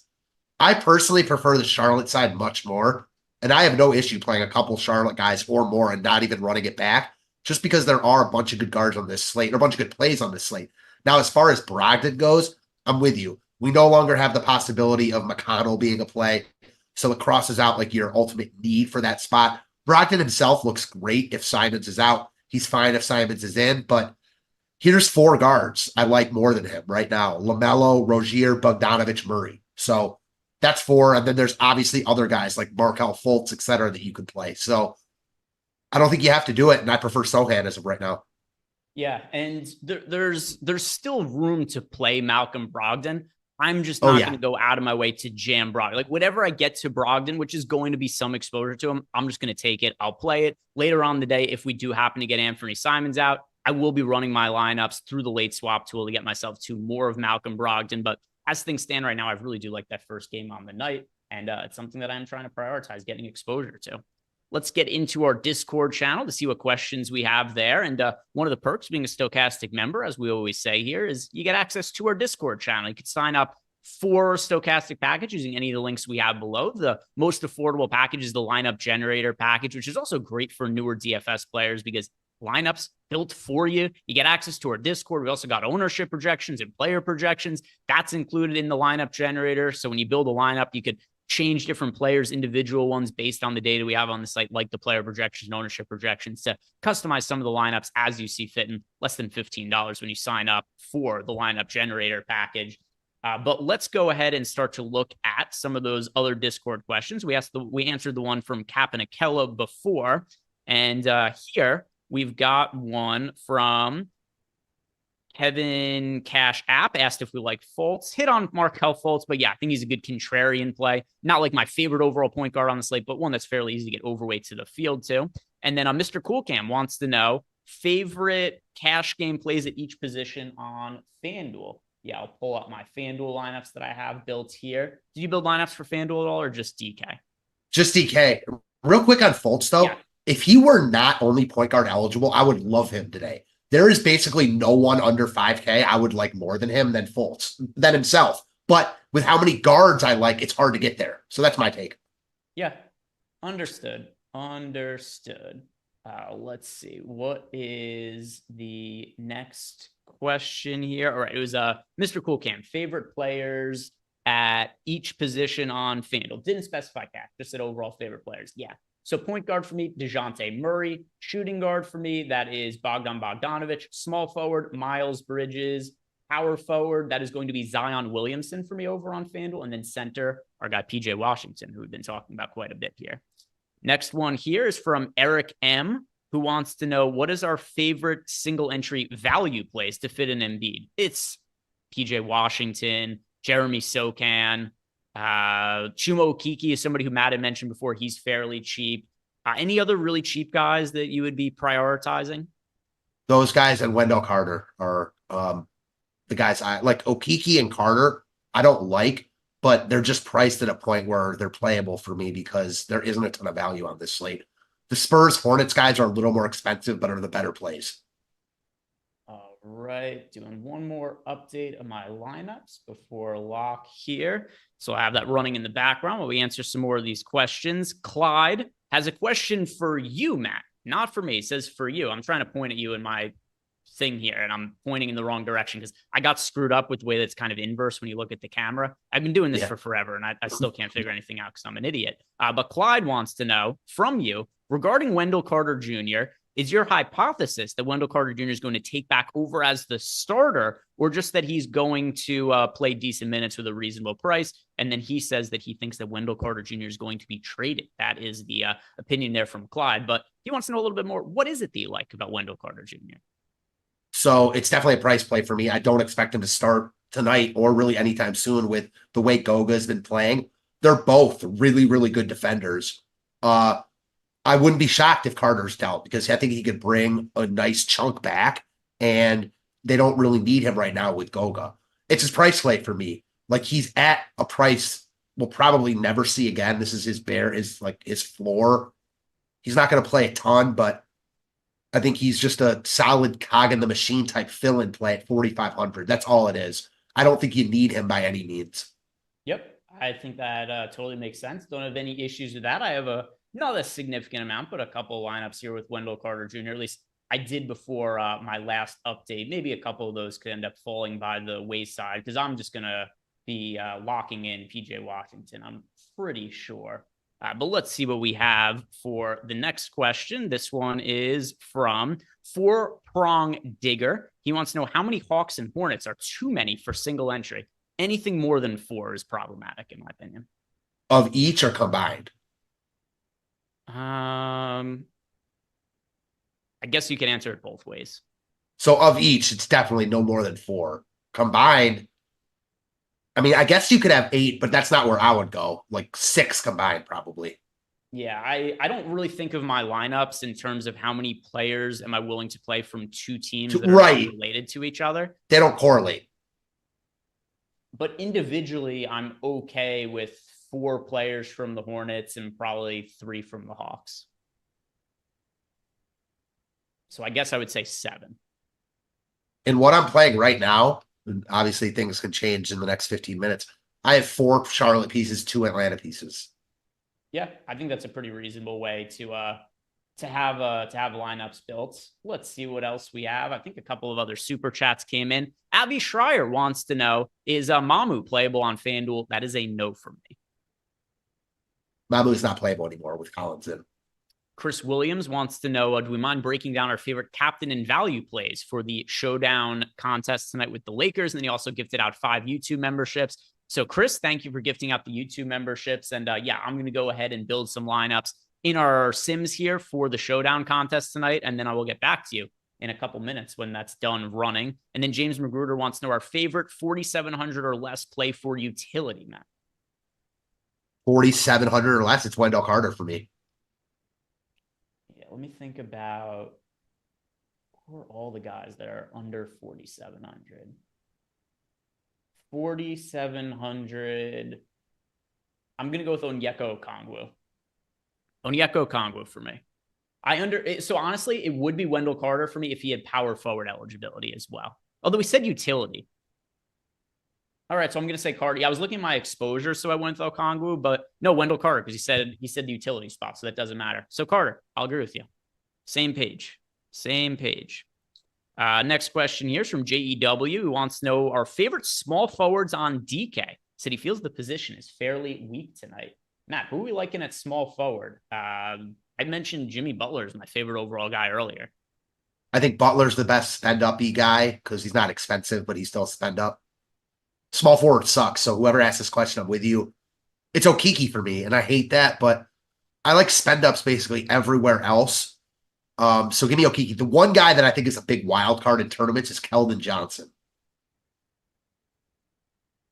Extra usage available for him with Wemby out. His minutes have been a little bit erratic. They've been playing him off the bench. But yeah, there's definite opportunity there, and clearly great matchup against the Charlotte Hornets. It's going to be an up-paced matchup as well, as we've talked about a few times. Next question here is from Warren, Boss Monkey 26. Last man in for 6,300 or less for utility on DK. Let's see, 6,300 or less. 6,300. Pretty often we get these questions and then the options are all, like fairly shitty for the price range, but there's a lot of good guys at every range tonight. Let's see, 6,300 for me today. D'Angelo Russell. It's clearly Russell for me. Yeah, if you're looking for 6,300, and I don't know who else is in your lineup, but assuming he's not there, right. D'Lo is going to be the guy. Pierre wants to know favorite GPP plays at each position on FanDuel. Yes, so point guard DeJounte Murray, shooting guard Bogdan Bogdanovic, small forward Miles Bridges, power forward Zion Williamson, center PJ Washington. Pierre, it's my favorite guys at each position for FanDuel. And then Kansas CT wants to know, do we prefer Wendell Carter Jr. or Goga Bitadze? So if price wasn't a concern, would you play Wendell Carter Jr. or Bitadze? I would play Bitadze if price weren't a thing, but it is a thing, and Bitadze is 500 more. I've got more exposure to Wendell Carter Jr., so that is going to be my answer there. Wendell Carter Jr., that's the guy that I want to be playing. And let's see, my final version of lineups, I ended up 20% of Wendell Carter Jr. in what I assume is my final version of lineups here. So I'm liking them, getting them into lineups. Let's see. Chris, I've got lineups running in the background here for you. I'll have that update in a second. IC50 wants to know, what's up with Trent Forrest at 3K viable? Trent Forrest. So I'm assuming that you're thinking about Trent Forrest just because we've got Trae Young out. He's going to play backup point guard minutes, but not enough for me to be viable. This is a guy who's going to play like 14 to 16 minutes. So embarrassingly enough, I wrote him up today as like the contrarian value play because he was popping in our tools as far as leverage goes. Let me check right now because it's probably the same thing. It's a really. I want to chime in as the data guy here, and I think he's actually playable. I think he's actually on DraftKings. I think he's one of those situations where like Miami's a tough matchup. You could see some issues with like ball handling. Trent Forrest is the guy they've been kind of looking at, right? Like even just a few games ago, he played like 20 minutes. And it's the roster construction you get with him also. Like he only projects for 15 and a half DraftKings points, but all of a sudden, if you play Trent Forrest, then you're able to play a low Joel Embiid, who if he goes for 70, then it doesn't matter if Trent Forrest gives you 15, 12, or 18. Like you're going to need Embiid. Yeah, this can go. Yeah, because this can go a lot of ways. And like, am I going to play like 50% or 20% if I'm on DraftKings? No, but like you could look at a few handful of lineups here and be like, hey, this could be a tourney winner. He has an 18% chance of being optimal right now. 4% ownership. Like, I don't care who that player is, I'll play them. And like, if I'm going to play a flat min guy, it's got to be where Trae Young's missing, right? Like, makes a lot of sense. Not Nathan Mensah. Never. The answer is never Nathan Mensah. Never Mensah. So I might be on the. I know you guys aren't advocating for him as your favorite option or anything like that. He's thin. But I didn't. My top 150 lineups, none of them have Trent Forrest, but hey, you guys have made a case there. And especially if there is a game, if it turns out to be a blowout, I assume he'd be out there in garbage time. So one lineup wouldn't be my favorite option or anything like that, but I'll say that we could consider him playable. And also shout out to Larry C, who said that if I Venmo him $20, he'll shovel my driveway. Sir, send me your Venmo. I'll send you $25 and you got yourself a deal. Let's see what else we have coming into us from the Discord channel. And then I should also be able to tell Chris my favorite options for Showdown for tonight, because I had to update my lineups in the Sims there, so I didn't get that final run going for the Showdown for tonight, but should have that shortly for Chris. But first question here is from Champino 26, two most exposed players at each position on ZK. All right, so the question for our favorite player at each position wasn't enough. So now we also are going to go to our second favorite players at each position. Okay, so let me pull up the version of lineups that I just finished, and now I can do my top 2 exposed at each position. Point guard, that is LaMelo Ball and DeJounte Murray. Shooting guard, Bogdan Bogdanovic and Terry Rozier. Small forward, Sadiq Bey, and I ended up with Champagnie. Actually, came down a little bit on Jimmy Butler in my final run. Still getting to him, but not as much as I was before. Power forward, PJ Washington, Sadiq Bey. Center, PJ Washington, and Zach Collins. Matt, who would you add to that? Your 2 favorite options at each position now. I will say I talked about shooting guard Rozier, also DeJounte Murray there. The 4 guards I talked about: Ball, Rozier, Murray, Bogdanovic. And then I think yours was right on, so nothing. Okay, and now I want to read off my favorite options for Showdown for tonight. So this is for Chris Williams, who I should, in the same way I run tiers lineups for Ace of Spade, I should start running I should start running Showdown lineups just for Chris Williams. So I'm always prepared for that question going forward. Note to start that on Monday. But at captain, the players I got the most of, nothing wildly surprising here. Anthony Davis and LeBron James both showed up in north of 20% of my lineups as the captain. If you're looking for a cheaper guy to go to in the captain, Austin Reeves and D'Angelo Russell were also around 10%. As far as the flex plays I got the most of, Taurean Prince, Nick Claxton, Mikal Bridges, and Jared Vanderbilt. And now, Big Boy IE, who's left us what I believe is Filipino money, if I know what those symbols mean, which I could be wrong about, because I'm wrong about many things in life, but dollar signs, I think that is the Filipino money there. Big Boy IE wants to know specifically from Lee who your nuke of the night is, Lee. We usually don't do nuke of the night when Eric isn't here, because I feel like it's a little bit of bit infringement, and it's kind of something that we have together, but Big Boy I really wants to know from you, Lee. Just shout out one player, nuke of the night, whichever way you want to take this. So does it have to be somebody that's like low owned or something? There's no rules or parameters. The rules change as we make it up, and it comes and goes. The rules are different every now, however I choose them to be. So you can make it up tonight. All right. I will go with Pascal Siakam. All right, Pascal Siakam for Lee. He's going. The big reason why is that like he actually does have minutes upside and usage upside in this particular case, right? So like Halliburton's running the offense, that's great. He's used to Mathurin and Nesmith. If those guys are out, it actually helps Siakam, right? Yeah. He also has he has the highest field goal percentage in transition of anyone in the NBA. Halliburton has the highest assist percentage in the fast break of anyone in the NBA. And just to counter to a point you made earlier, Greg, when we were talking about this, I'm with you. Like, it's his first game. There's definitely some unknowns. We don't know his minutes, upside, etc. But the plays calling for him, which you're right, they won't call any plays for him. I don't know if that matters because Halliburton's basically running the show now. So I think it's going to be Halliburton and Siakam. Damn, do I have to play Siakam now? I don't know. I'm really excited to see this team play together. Same. If everything breaks right, I think this team is a potential contender in a couple of years. Add like one more piece to the team, and I'm telling you, they got a good core there. And they're also going to have, I assume, Siakam contract extension coming. They're going to have Halliburton, Siakam, Miles Turner locked up. Just need to add like one more piece there. Let's see. Rapid fire. Going to get through as many of these questions as we can now. Tensley, 207, Brandon Miller and Goga, or Cody Martin and Austin Reeves. Boy, I do not like either of those combinations, but I'll go with Cody Martin and Austin Reeves. Clyde wants to know who gets all the bench usage on Charlotte. Probably they stagger minutes of their, I think they're going to stagger LaMelo, Terry Rozier, Bridges minutes. I don't think there has to be one guy who comes off the bench for Charlotte and has like a 30% or 20% usage rate or anything like that. So I'm going to say they stagger the minutes of the starters.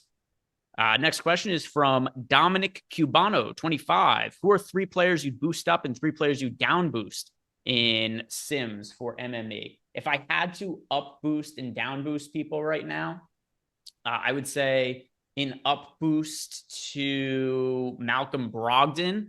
Not something I'm doing, but if I had to, I would do an up boost to Brogdon to capture more of his potential upside if Anthony Simons is out. How about one player for you? I don't have 3 players off the top of my head that I would upvote and 3 that I would down, but one player for you that you would upgrade if you had to right now. I think it's Brogdon, just because he looks like a good play right now. If Simons is out, he looks like a great play. Next question here is from Tim Lee. Wants to know any flag plants. I mean, I have PJ Washington in all my lineups, so that's a flag plant for me. PJ Washington, Wally Balls. If Simons is out, who are we pivoting to? Play a lot of Malcolm Brogdon if Simons is out. BJJJJJ wants to know, is 50% Trey Jones too much in 20 lineups? It's more than I have, but no, that's not really an issue. I think Trey Jones is a really good option. It's more than I have, but I don't think that's necessarily problematic. Rico Rod, best FanDuel single entry plays. Yeah, so I think Markelle Fultz is pretty interesting in single entry over on FanDuel. There's the chalk guys as well. You know, DeJounte Murray, Bogdan Bogdanovic. Want to be playing them. PJ Washington as well. And then I'll shout out somebody who Lee and Matt were talking about before. I think Pascal Siakam is a really strong single entry play as well for FanDuel. JEW, last man in utility for DK, Fultz or Goga. I prefer Goga to Fultz if it's utility, and we don't have to worry about the positions there. Farther of 3 wants to know my favorite low-owned player for a 20 max. Markelle Fultz, Joel Embiid. Those are 2. Next question. And sorry, Matt, I'm just trying to answer as many of these as we can before we get to lock, because a bunch of them came in the last few minutes, as well as the super chats. M. Jameson, 25. Thoughts on Jordan Hawkins? Not too thin for this slate, not necessary. Zion and Champagnie or Fultz and Trey Jones on FanDuel. That is going to be, that's a tough one. I'm going to say Fultz and Trey Jones. I like all those options, though. And then finally here, Einsteinium wants to know, am I getting to Bam Adebayo? I'm not. Any late swap news they're waiting to from Jensen? Yes. Whether Anthony Simons is going to be in or out, whether Simons plays or not, is going to be important. I have some exposure to Malcolm Brogdon now. Would certainly want to get more of him in the event that Simons doesn't play. And that is going to bring us to lock, guys. But I'm going to be hanging out in Discord with Lee for the rest of the night. So any projections updates, Lee is going to have them covered if players are ruled out. And we'll also be letting you guys know how those changes are going to be impacting our lineup. So it's not a First Stochastic membership. If you guys want to hang out in Discord with us, and a UFC deal. We've got a new UFC Sims package, UFC 297 tomorrow. Last week, we had the Sims up on the site for the first time. I used it to build lineups, came in first place in the $3. If you guys want to take advantage of our new MMA Sims package, sign up using the link we have below and the promo code 297. It's already loaded in. But if you use that promo code, which is, once again, already preloaded into the link below, you're going to get 30% off when you sign up for our MMA Sims product for the first time. And I think it's going to be great. I'm really excited to use this because it's a way for me to finally figure out the ways to limit the amount of lineups that I've duped in MMA contests, which is a massive issue. If you play a lot of MMAs, it's hard to get unique lineups that aren't duped heavily. So if you guys want to check out MMA DFS tomorrow, either because you want to improve your process or you're new to the game and you want to get a leg up on the competition, sign up for our MMA Sims product. Use the link below, promo code 297, because it's UFC 297 tomorrow for 30% off. Guys, thank you very much for watching. If you haven't done it, like the video, subscribe to the YouTube channel. Have a great night, and also have a great weekend. But I'll see you here tomorrow. So peace out, everybody.